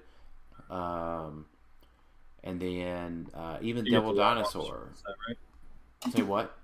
You don't get walled arms, or not walled arms. The other arms, but they're not from the same. No. And then Stiltman, kind of a don't die piece. Pretty neat. Thug comes back. I think at this point we're just going through each set and just. Well, we could. I mean, that's what we're kind of doing, and I don't have a problem with that. We don't need a deep dive. We could just say, "Hey, this is back. This will be back." I would guess no X-Men are worth it, right? No X-Men? What are you talking about? What set are you talking about? Yeah, any set. No, Switch In. Yeah, you absolutely could play most of them. Really? Like what? Darwin. So wait a minute. Remember good old Darwin? Tyler, real quick. I'm just gonna leave you at this, Tyler. Headmasters swapping them out to get free ID cards. Yeah, that's a thing. And that would be a thing. Right. So you can just swap out Cyclops and Wolverine with a double swap, right? So you just play two Cyclopses, 2 Wolverines, 2 Professor X's. That's 250, and then you just swap it out to whatever X-Men team you want. It's just like 3 points per. Say that again. Just 3 points you're saving per thing. Yeah, I don't think that's that big a deal. But they're also low point. You've got like Moira or something. So as opposed to playing this one piece to switch in and out, you could play Moira. That's right. Just get a free ID. I forgot that Moira gives free IDs and she's 25 points. Yeah. Yeah. Yeah, Moira was really, and she's perplexing leadership, right? I wish. So I forgot that Darwin exists until 5 minutes ago. Is it? What's he really affecting Modern? That's what I don't know. Like, I wish he would affect Thanos. No, he doesn't though. He doesn't technically. No, he doesn't. I know you want him to. It makes but sense. He needs to. Yeah. Run from it, fear it. Destiny still arrives all the same. I mean, at this point, we could just. Well, let's just do it right. So the next setup would be TMNT2. We talked a little bit about that in the pre-show. Armageddon. Armageddon. Yeah. No, there's absolutely nothing in this set that makes it right. Armageddon. So Joker's not even Renee. Like, it just doesn't. No, it doesn't. Joker's wild. Jakeem, right? You mean it's kind of hard, but what I think stands out to me would be Super Rare Green Lantern. Especially now with the marker. The marker. The problem is Molecule Man's OP, but that's a problem. Right, but here's the thing: the wall marker going into a square and being directional wall. It's cool. It's useful in a lot of ways. It's OP, boys and girls. Yeah, because Molecule Man can't remove that, right? Nope. It's not a debris marker. He can remove the rest of the barrier, but right. So light wall marker OP for sure. Man, could you imagine if he had points? Maybe he is got a lot of good keywords. He is fast. He is flight. But I mean, you're right, Tyler. He might be a little overcosted these days. But I mean, now, so I would say in this quick analysis that we're doing right now off the cuff, we are missing things. I'm just not going to belabor it. Sure. I mean, well, you said Jakeem. Like, he's obviously going to see a decent amount of play, right? There's like this hardcore fan base that just loves Jakeem, regardless of what comes out. 140 points, he could still pick good powers. I mean, I don't know. He doesn't deal with the willpower thing. That's a big thing people forget. Willpower has changed. There's no pushing damage. Right, you're not going to push him. Yeah, so, like, that's big for him. And he could be equipped with Galactus to have power cosmic if you wanted. If you wanted, yeah. So, I mean, there's a lot working for him now. Yeah, his errata hurt him pretty hard, right? No, the errata was, like, adding shape change, right? Or that was, like, it. Right. Like, they did not watch list him as much. Like, we were going through this. I think we talked about it. You may have been playing Elden Ring. Like, I was sitting there trying to figure out, I feel like Jakeem was on every watch list made and changed a million times. I can only find evidence that he was changed once. He was on a bunch of watch lists. Yeah, he was. But the only change was adding shape change, I think. Like, or stealth. I can't remember. No, they didn't put stealth on there. Like, I thought they like butchered him, but I think they only added one power to him and say, oh yeah, shape change is, we said a defensive power, shape change is also a power. So like, I'm pretty sure that's the only change on him that I could find, unless they made a previous one that I just can't find anywhere. But my problem is, if IDs are not in, I don't consider him at all. But with IDs in, right, you play him as a high point defensive dude that's hard to kill, and then there's a shot that he gets played. Is it weird that like we're just like pickup powers used to be such a big thing, and now no one ever wants to play him outside of Franklin, and that's because Franklin does a bunch of other stuff, and you can switch him out. Well, no, it's because he was also just a really good figure, right? There have been bad pickup powers that have not seen play before. Right. But he's a good pickup power. I think if you released him today, he would have to be like 100 points to be played. That's why the only reason I think you would see play is if you want to have an ID battery, because then you have higher points. And higher points is suddenly a good thing because you're playing IDs, which is dumb. All right, TMNT3. No, wait, we didn't say Haha Joker, and then the big one, Bizarre Green Arrow. I don't think he is relevant anymore because we have a Prime. Because we have what? Prime Marvel. But he's 50 points, and he still does. If you still need to use a Prime, he's still very good, and we don't have Hawkeye anymore to just eat him away. I don't think he... No. No, I think he's absolutely... You will absolutely see, because he's also Monster. So... I bet you a pack. A pack? People will... A pack of what? Marlboros? Pack of gum. A pack of gum. All right. Anyway, I'm just saying BGA is probably going to be played. Yeah, BGA is all right. I mean, he does stop Thanos. I mean, we would become the target of the mind control. That whopping 11 for 1. There you go. Yeah, you'll roll 11s and 12s with them too. But that's how that Bizarre Green Arrow gets a fire token on him. So. All right, TMNT3. That's a shredder. Get it out of the way, the big one, Worm. You know what? I'm gonna be honest. Cool. Worm won some state championships. Yeah. He top 8'd at some bigger events. The problem is that I don't know if he holds up now. He is reliant on ID cards, 100%. You don't have ID cards, you can't play Worm. Yep. Worm is the original Kobik. Him with his little hammer. I love Worm. Yeah. Besides that, this is all just shredders, and even they're good, but they're a little overcosted. Like 90 points is. Whenever Captain Marvel came out, I said that she was better than Clone, and I still think that's true. And she's not seen play because she's too expensive. So, they're the only way. It's kind of a caveat again. The only way he sees play is if he's an ID battery. If IDs aren't played, he probably doesn't see any play. You know, I say that, but there was 300-point events won by like double shredders and a transporter. With ID cards? No, without ID cards. Like 3 shredders and. First came out. Huh? When they first came out, probably they were broken. They were really undercosted when they came out. Right. I don't know. We'll see. 3 IDs and three shredders and a overdrive could still be pretty potent.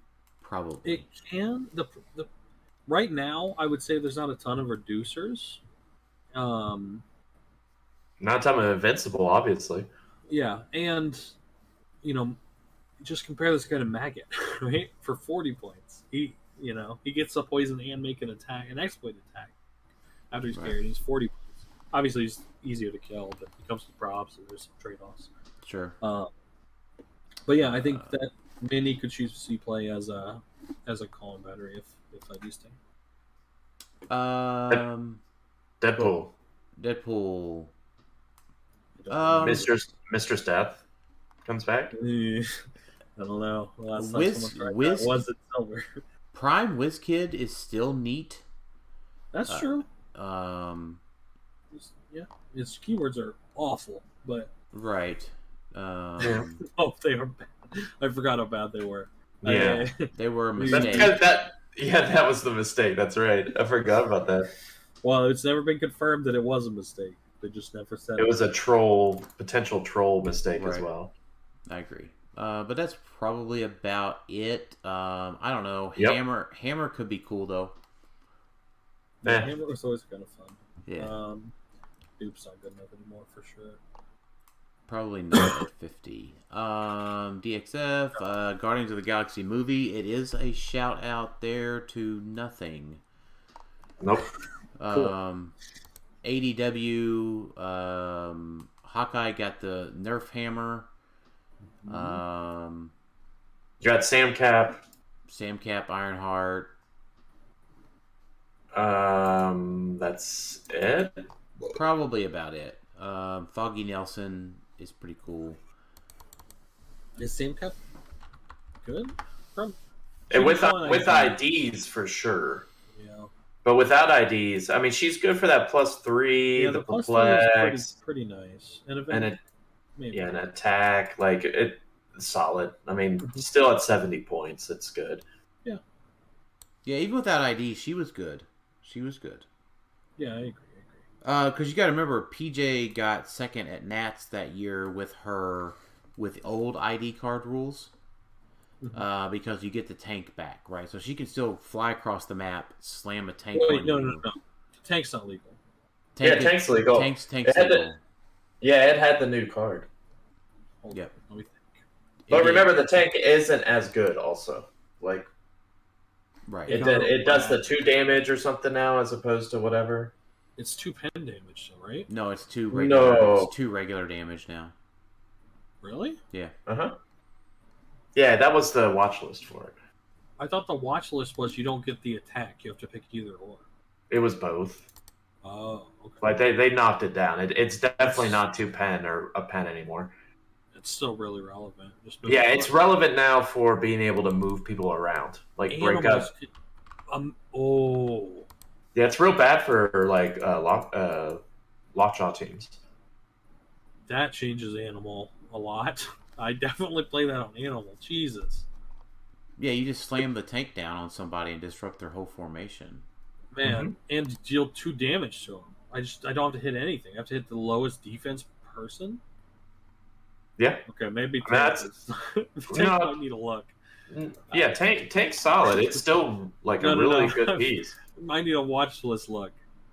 No, it's not that bad. Okay. Once again, like looking at all this, it's one of those where Thanos dropping the tank.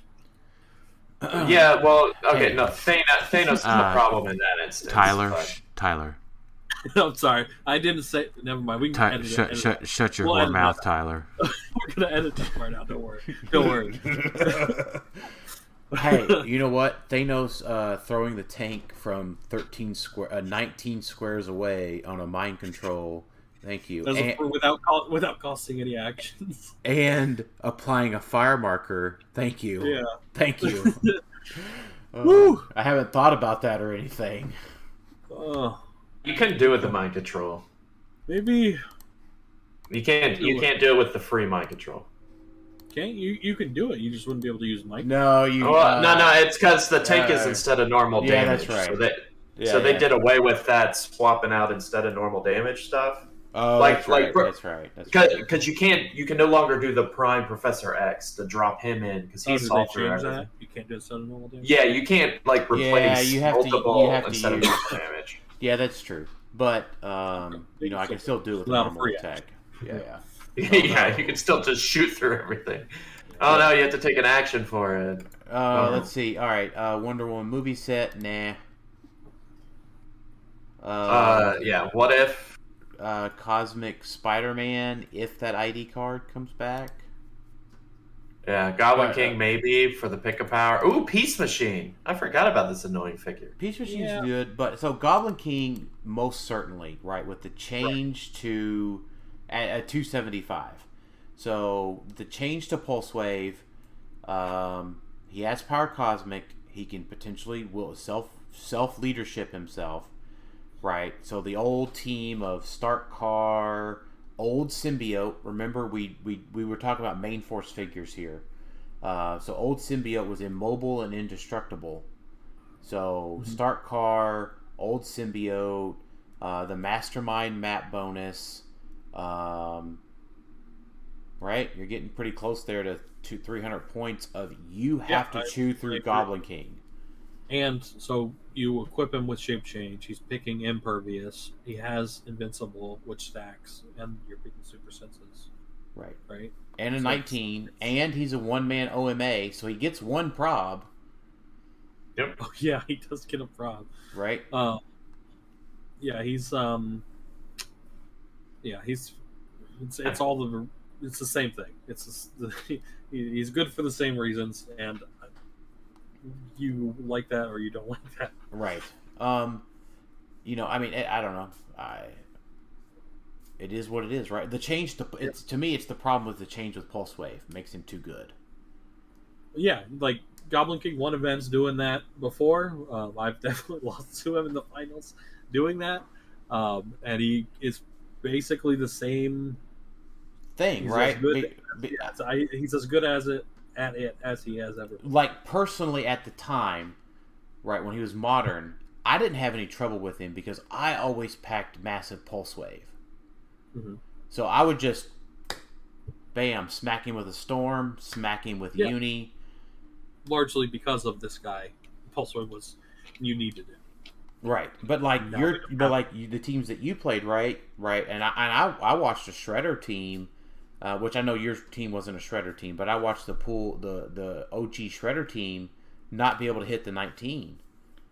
Yeah. And they just called in ID, called in this, called in that, shape change, super senses. You missed.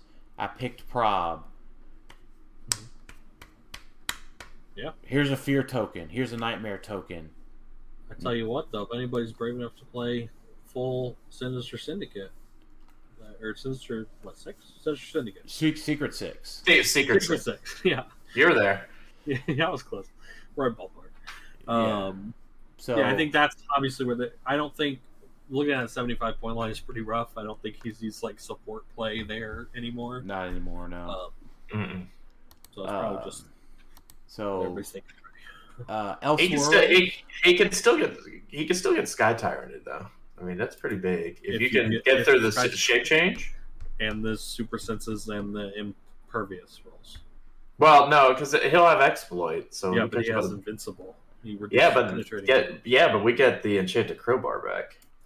I'm equipping that bad boy too. Okay. So now he's got impervious, and I'm just gonna eat through that. Anyway, sure. I will Peace Machine maybe also, and then I don't know. We've got a ton of Venom figures, so I'm always kind of skeptical about if any Venom figures are playable. Hey, we get a Maridroid back. That's a kind of a thing too.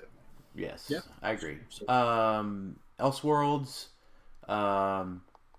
the rules changed just in time for maybe the Ray. Oh yeah, what is? So the Ray came out at the end of the old rules, and he never got really a chance to shine. He has a running shot, 8 range, 11 attack, 4 bolts. Okay. So they changed the rules at the time because they were like, we don't want all these powers to stack, and Precision Strike can only work on one character. So now he's like, precision everybody, get a little bit of energy, get a little incandescent ring, so your 16 character team that's all grouped up into 4 squares or 4 groups, bam, yep. 32 damage. I love the potential. It's probably not. It's probably not. But I love the potential. It's exciting. Yeah, the only things coming out of this set is Chase Green Arrow and Skyscraper Wonder Woman. I agree.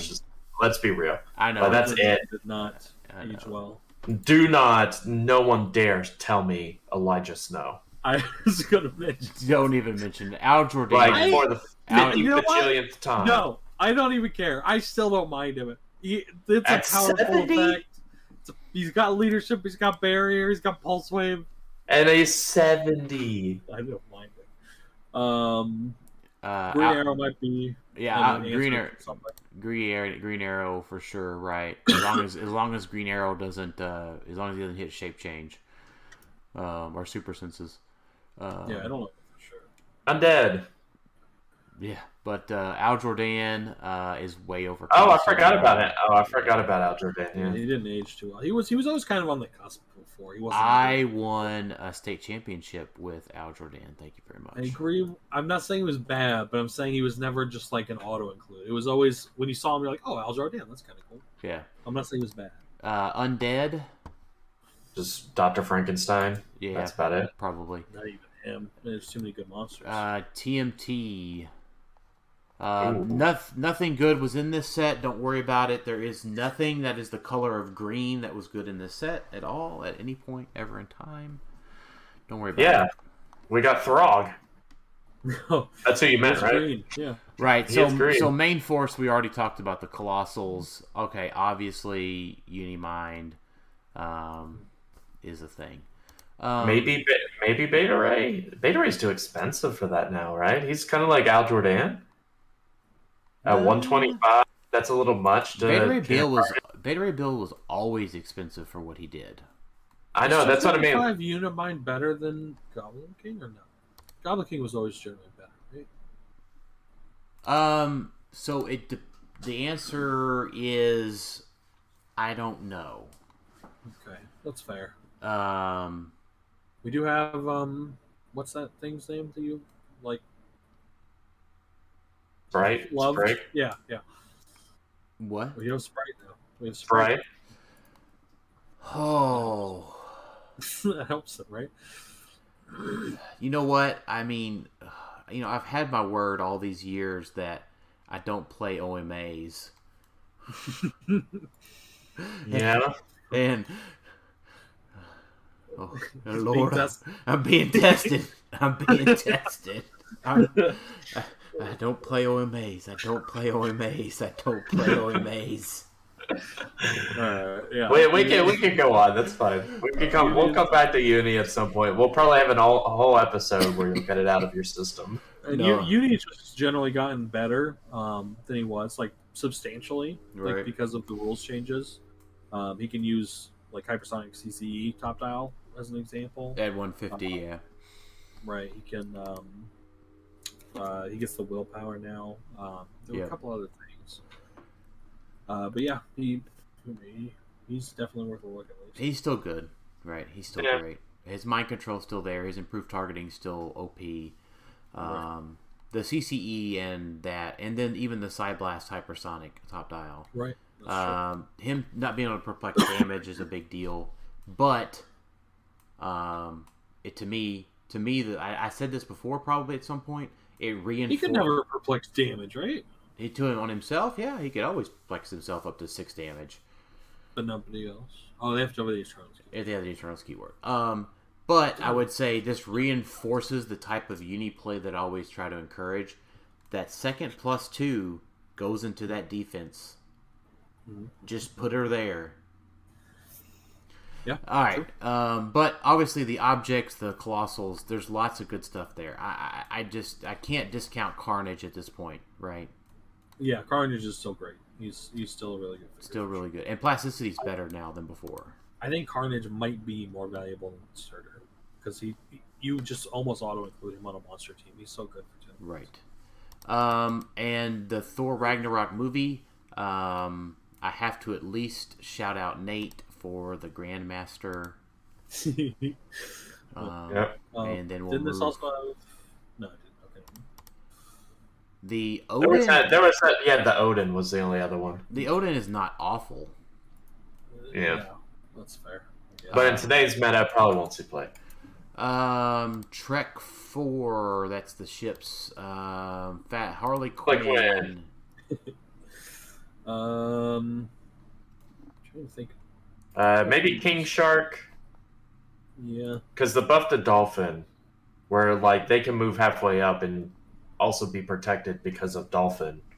I mean, there's potential, and the Throgs that we get, or the Frog Thors we had that creates water for real cheap. Like his biggest thing was he didn't have a lot of ways to get water. You had to play KC Aquaman. Is this set just bad? Was this set bad when it came? I don't remember liking any of these pieces. It was okay. Well, so the Harley Quinn, obviously, title came from here. Oh, But yeah, you had all the bombshells, which were very lackluster in meta play. They were cool and sealed together. But yeah, no, this set was okay. Now the chases were cool. Like they're just they not. were cool, they're not but super they weren't powerful. good. No. yeah, no, definitely not.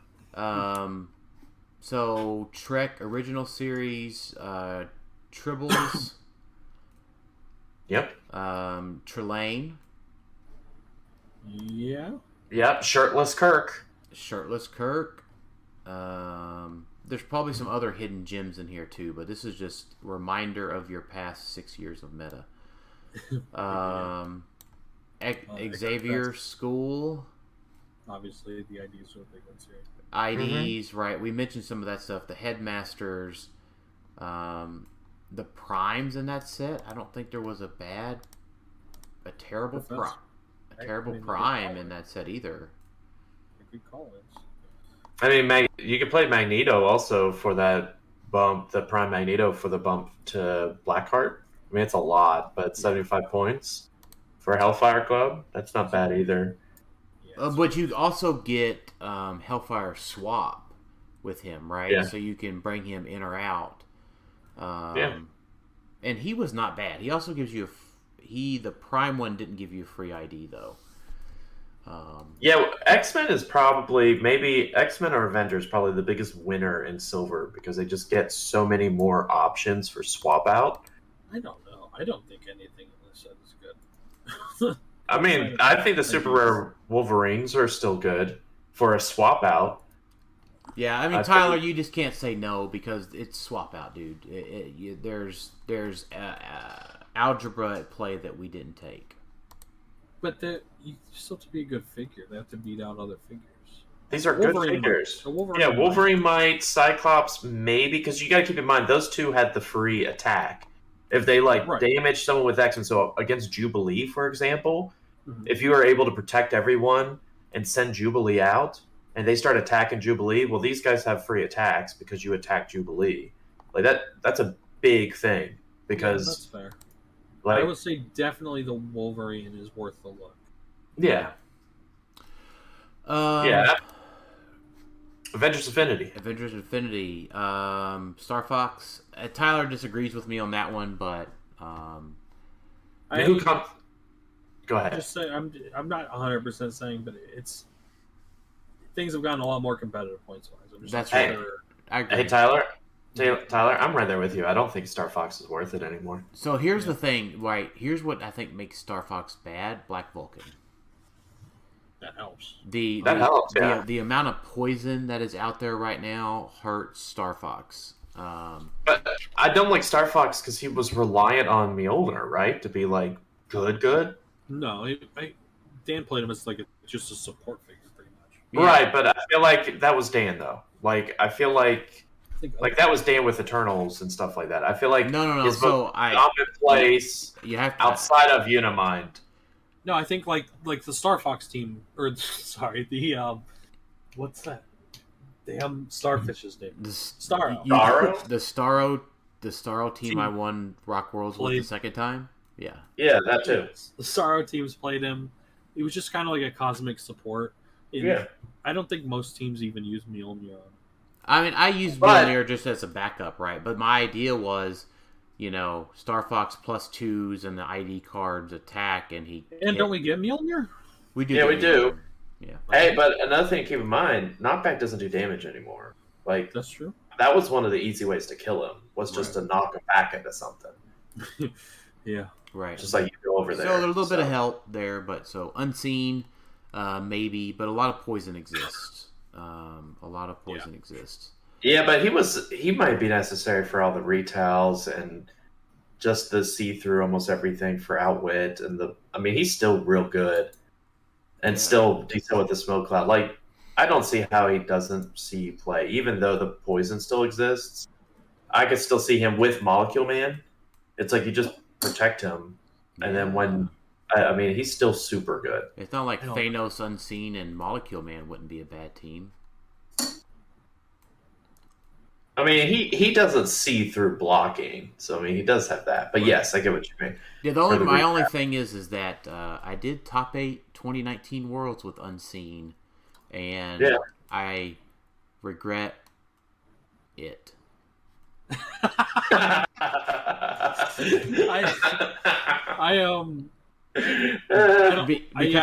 Because you know how many times Unseen was attacked? 8. And you know how many times Unseen died? 8. Immediately. So I had a very subpar experience on his Super Sense rolls, right? So, anyways. The problem before was the talk was always kind of he was overcosted because he didn't do much. Obviously, IDs help him a lot. Right. Equipping him with reality just seems. Which is what I did. I equipped him with reality to get another perplex, and the TK. So that was all. It was all nice. I mean, he's probably still okay, but I don't know. Points are very competitive. They are. You have the giant girls. You have the special terrain. A lot. Yeah. Or can they swap out? No, they can't be swapped out because they're not standard, but they're still point filler. Like, that's a big thing. Right. So they are, and guess what they have besides Avengers? Celebrity. True. So, and additionally, I would say the Fast Forces Giant Girl, her problem before was pushing damage, and she no longer has that issue. But yeah, Stark Cars, Doom Buggies, Spider Car, Wasp part of the Avengers, changing size. Obviously, Groot is the biggest one out of all these. Groot is the big dog. Yeah. Yep. Yeah, buddy. I will mention again. I did not play Groot on my monster team in Silver Age last year. So right, but Groot goes on a lot of teams, right? So 20 points he's a 20-point leadership. That makes 2 pogs, right? And then Walking Woods don't have to deal with pushing damage either anymore. Yep. Yeah, Groot will always be good enough, I feel like. Oh yeah. Yeah, because I mean, shoot, now you could play Groot on a monster team, and Sky Tyrant could just take a Walking Wood with him. True. Just be like, I hit you. Here's a Walking Wood. Bye. Yeah. See you later. Bye. Right. That's just like great. Plasticity is better. Mm-hmm. TMNT4, the set that got a little bit of a shorter run in Modern. And before y'all say anything, Mudman. Oh, I forgot about Mudman. Mudman. All right. Is he that good? He's just hard to kill and annoying. Right, poison hurts him a lot, but he is something that you do have to poison 3 times for 20 points. 3? I thought it was 2. No, he has 2 life tokens. Right. Dang. Yeah, that's pretty good. Yeah. So you poison him. You poison him, take him down to 1. You poison him, take him down to 2, or take him down to 0. Then you poison him again, and then he goes away. Oh. So animals are strategically could beat him, but if he pulls off a big quake, watch out. Say what? Yes, you could. You can mastermind zone off theme.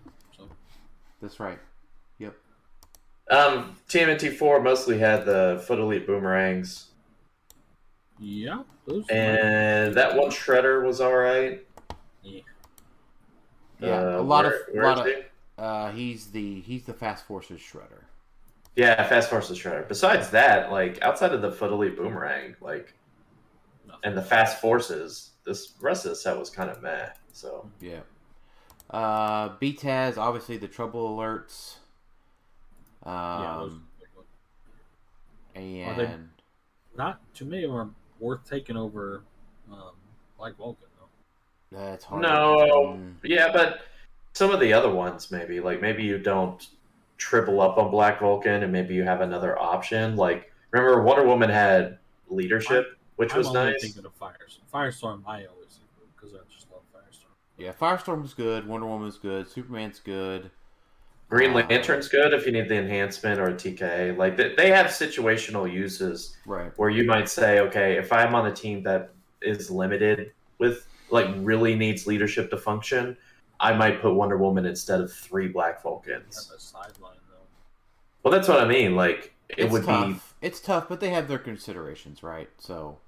Yeah, you probably wouldn't go below 2 Black Vulcans, is what I mean. Like, I'm saying out of the extra. Damn. You get Baby Doll back. That's true. The Baby Doll team. I feel like I'm gonna make it work now, just so I can win. Well, Tyler, you get Christmas presents back. Oh wait, no. What? It wasn't Christmas present, was it? Yes. It was Joker's. It was the Christmas present. Let's go. Yeah, you got it.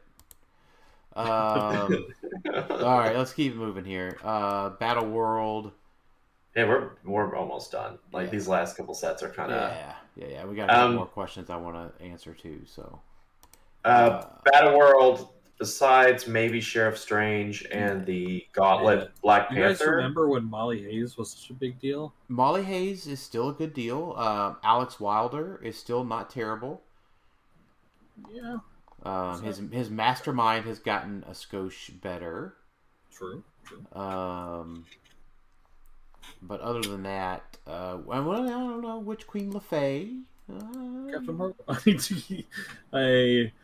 It's another one of those proverbial, like, oh, she's so amazing. And the people who wanted her to work never really got it off the ground too much. It's the same people who like Jakeem. I am me. Cosmic Black Panther. Yeah. That was Gauntlet Black Panther, and then I don't think he's as good as the other ones. I think he's all right. Because he doesn't have to deal with the pulse wave. Well, he didn't have to deal with pulse wave anyway. So right. Yeah, but that's probably it for the purposes of this episode. Earth X, Venom, Vulture's fixed now somewhat. Yeah, so he doesn't get the multiple. He gets just one extra charge because you can't keep making free charges. You just get one. Charged twice essentially, so he's not good enough. But the Arc Arms are good again. That came in this set. Who are they good on? Who needs Flurry right now? Well, Blackheart likes that on this Clixed. It doesn't have it. I don't think it's worth the equip. Flash could use it for sure, right? Yeah, I think so. Two charge flurries. You can't charge Flurry twice, but that makes it not as good. No, you could for him. No, because Flurry's still a close action. You can't activate Flurry twice as free. Oh, activate Flurry. Gotcha. Yeah. Is there? I mean, any other charge piece that is close could probably use it. Anyone that's like actively using Waldo arms would potentially like the other one outside of like Hammer Eye or something. Yeah, that's the only one who's using it. And Sky Tyrant, but he's fits. Tyrant already has Flurry, so. Right. I think it's still good and it's indestructible and a heavy. So I mean, it's always a good effect to be able to attack again. I just don't know if there's anybody who can really use it very well. I'm probably missing something. Yeah, we're probably. I mean, yeah, dude, don't take this as don't take this as definitive. So. Also out of this set, Daredevil comes back. Another Don't Die piece. I mean, he's going to be played. Just period. Oh yeah. It's a Don't Die Daredevil. And same with, we missed Venom Harness. We didn't really talk about the items, but Venom Harness comes back, which is good for certain pieces. Oh, we get the Avengers map bonus too. Yeah. Mm-hmm. Yeah, we only focused on main force. So. Yeah. And once again, a lot of, like, Captain Venom is pretty big for theme props for Monster. I don't know if you play him. He's kind of pricey at $50. Yeah, but who knows? I mean, once again, a bunch of Venom pieces. I don't know. Maybe someone can make it work, but. And then Captain Marvel movie. I keep both trains running for Thanos. Dan, you get 14 attack on my control. Say what?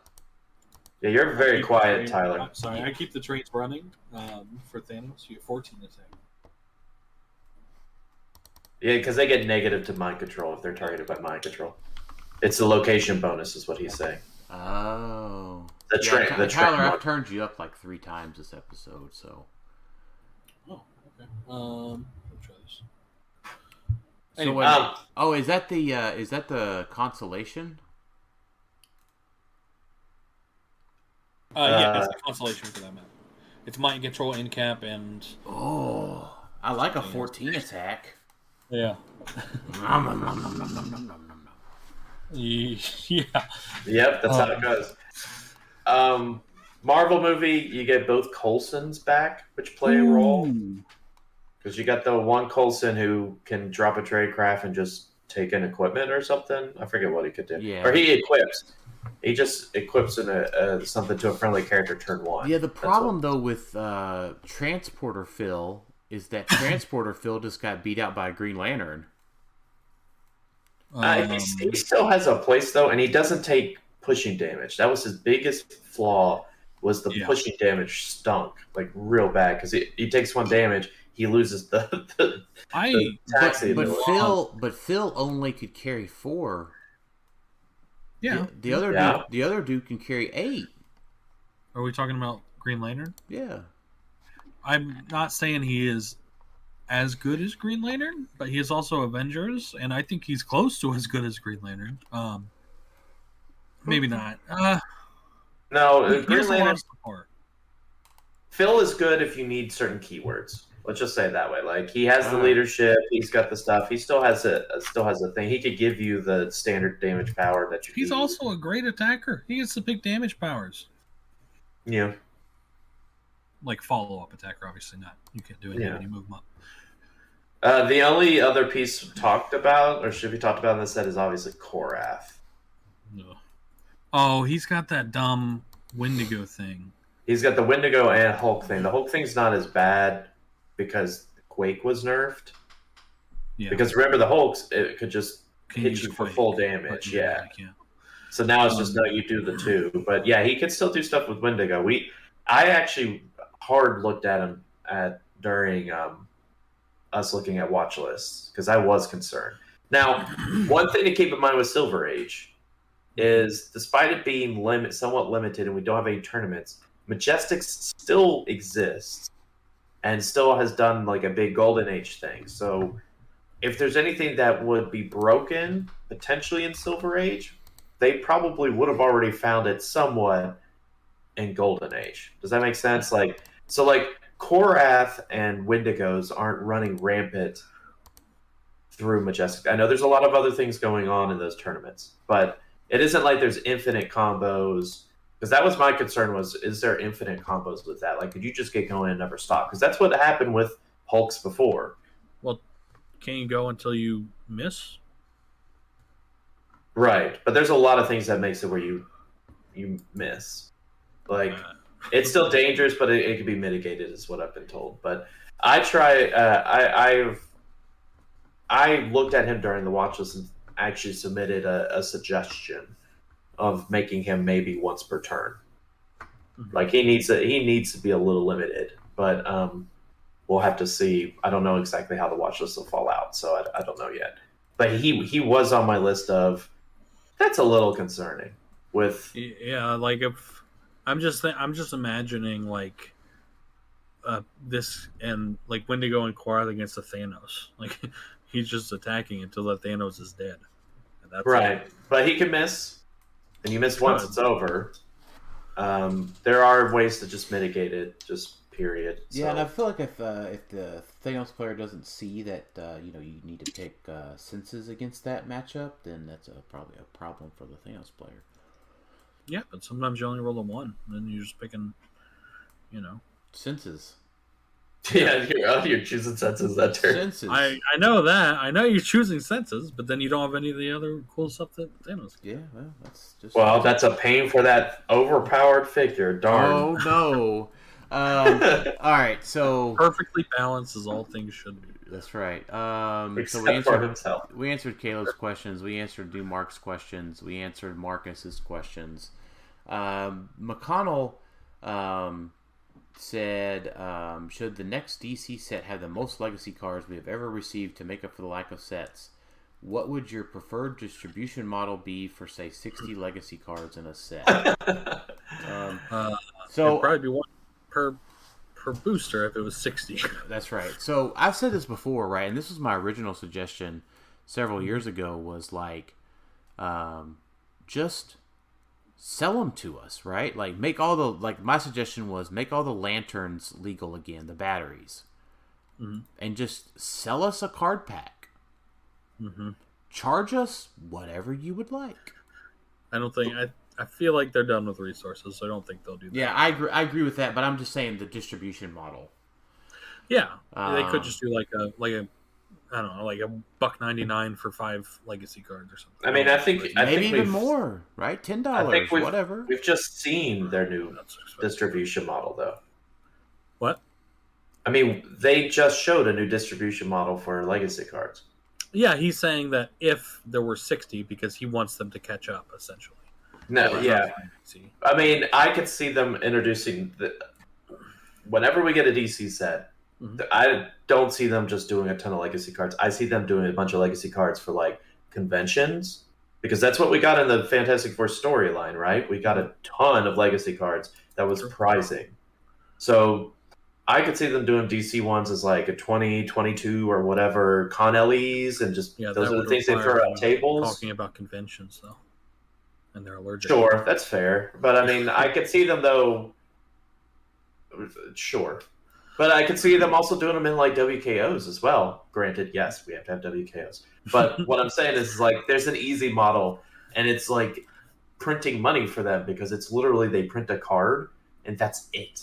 Like they don't have to do anything. We've had cards before, right? What were they? I mean, ID cards. Team up cards. The ID card. Team ups. Well, right? that came in the Fantastic Four thing too.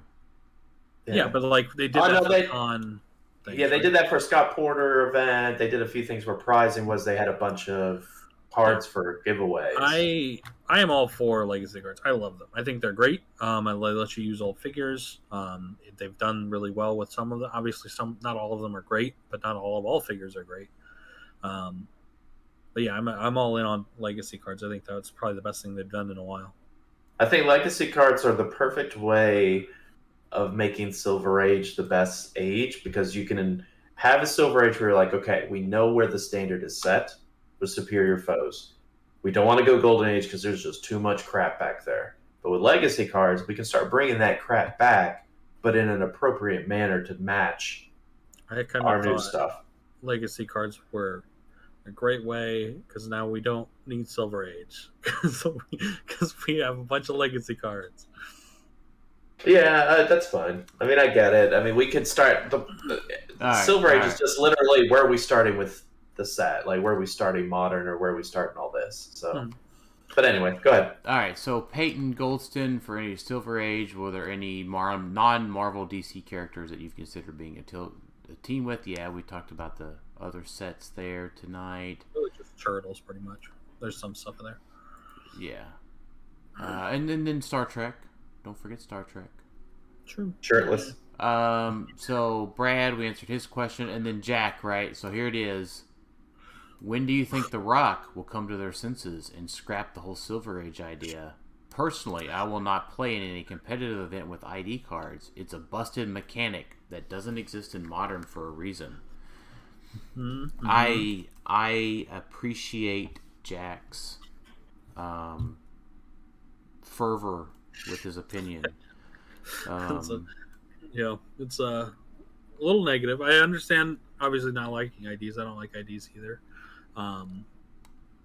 It's kind of hard to say right when we make an announcement about Silver Age. Just say, when are they going to stop Silver Age? Hey, we're going to do this. God, when will they finally stop?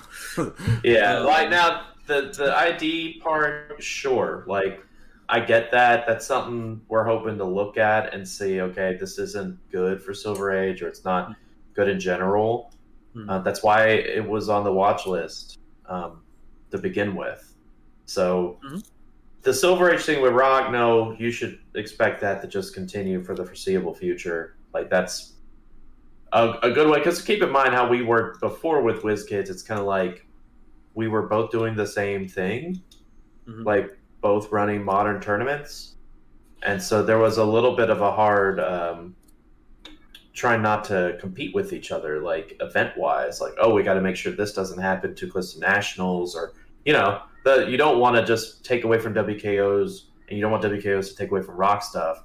So it's like how to coexist. Well, they introduced Silver Age. That's cool. That's new. So we want this format to exist. We don't want it to turn into skirmish that no one ever plays. So let's add something new. And so it's like, hey, I don't think anybody's gonna. I think they're still gonna steal the same amount of people, Silver and Modern. I think the same people are going to those tournaments. Now, some might just not go to Silver, like our friend here, Jack. But you know what I mean? Like if I have a one weekend and one the next, I don't think it matters what the format is. I'm either going to them or I'm not going to them. Yeah, I mean the key thing with Silver Age, and trying to wrap it up, obviously, is that like it's still new to us. Mm-hmm. Like 6 months from now, we're going to be in the mindset of Silver Age, where it's like, okay, we know the idea of Silver Age, we know all the figures in it. Now we're looking for the next set, and new previews. Okay, how does this affect Modern? How does this affect Silver? And that's just like you're not going to keep thinking, oh, Silver Age is real new. Like, it's going to wear off at some point, and you're going to know how to be comfortable in Silver Age, is what I'm trying to say. Like, there's benefits to that. Silver's still definitely new, and there's going to be obviously work done, which makes perfect sense because it's, adding a lot of new stuff that you got to comb over. I think the biggest sticking point is IDs because the rest, just because it changes the way the game's played, and I am negative on it, but I'm not the only opinion, right? Some people do like IDs. I know PJ is a big proponent of them, so it's not. I still am not a fan, and maybe we play a tournament and we see they're unhealthy, and then they get changed. Obviously, hopefully they're going to work on that. Mm-hmm. Yeah, that's kind of where I'm at. That's it. All right, so, lots more to talk about on Silver Age and all this other kind of stuff. Hopefully we get I was just going to end this with this. I want to make sure that we are clear on this point. We are past the average date for the retirement announcement, and we are rapidly approaching 1 year since an announcement about HeroClix from the WizKids press room. So WizKids.com/HeroClix is the official WizKids site, and you go click on the press room tab. There was an update last year about Rise and Fall being delayed, and then there was only been updates about Scott Porter's unboxing. So March 23rd, 2021. And especially, I mean, they sort of reached out. They did that email to stores. I think that was end of last year, beginning of this year, about stuff, but radio silence since then. Like convention season's coming. Right. This year seems to be moving fast. If they're going to an event, let us know or some sort of update. Right? They said championship events were coming this year. Right. What does that mean? Yeah, I mean, to be fair, they didn't say any of that stuff. The problem that a lot of people have, and I share in their well, I am the people, right? Because I understand. I read a lot of HeroClix media, and right, the announcement to stores was not made public. Right, you had to be on Facebook groups to figure that out, and we try to do our part, right, and we try to get folks to join our community. But if folks are unable, or are restricted on Facebook or some other reason, right, it's hard for them to find out all this information, and it's a bit sad for some folks, right, to try to figure all this out, right? They should just be able to go to the website and find this out. Mm-hmm. I think we're definitely like past due on that. We sort of started complaining last year about it, and then they were pretty good. They at least did that email, but it's been a few months. Us personally on the podcast, we're well aware, right? You know, because we've seen the Facebook post. We are. I will say we're privy, but like we know how to go find the store emails. Well, so I'm saying I'm aware of that email, and I'm still saying it's time for an update. Even if you know that email existed, that's not enough. Right. They have to. It's time for some sort of work. Just even if things are going wrong in the background, be like, hey, conventions are crazy this year. You know, scheduling is real weird, or there's a shipping. Just something. This tells us what's going on. Right. Right. And it just feels like right now everyone's kind of needing some information. Yeah, it doesn't matter what they do. Somebody's going to be upset about it. But like, hopefully the rock stuff is a positive sign that WizKids is starting to move. But I don't know. Maybe, you know. Right. Yeah. So, all right, that was my final thoughts. So, Alex, your final thoughts? Yeah, I'm pretty pumped about Silver Age, obviously. I think one thing people forget about Silver Age that'll be beneficial is that, you know, this upcoming, whenever we get it, hopefully this month, rotation news won't sting as much because all the figures that are retiring are still going to be legal in Silver Age. So that's true. So you won't have to rush out and be like, well, I guess I got to go sell all my Dark Phoenixes. It's like, no, they'll still be legal in Silver Age, which I think is a big thing for the game. So. Could be. Costs will maintain from the secondary market. That could be. We'll have to wait and see, obviously, but could be. Yeah. I tend to agree. Tyler? I don't know. I don't really got anything. Elden Ring. I'm done. I don't know. It's done now. So real quick, you don't have any more Elden Ring to play. You're done. Well, I have completed my first playthrough. Oh, so it's not like an MMORPG, like? Yeah, it's a single game, and the game is complete. Oh. Like, if I played it, I will have to just play through the story again. Oh, well then, shit. Hey, we got PJ's event next month. We got to get you back on the grind, bud. Well, I gotta get figures, I guess. Ugh, it's a live event. Yeah. You know what? I am very excited for that part of it. As part of my personal enjoyment of the game, I am glad that actual figure play is coming back. You are not alone in that sentiment, for sure. I am also. It is not a 100% sentiment within the community, and that I understand. No, I prefer online. Right. It is much easier to copy and paste than it is to go acquire things. So, all right. Thanks everybody for listening to Clixed Off today. Check out Lucky Dice Cafe, trollandtoad.com, and Auxxit. Y'all have a great rest of y'all's night. See ya.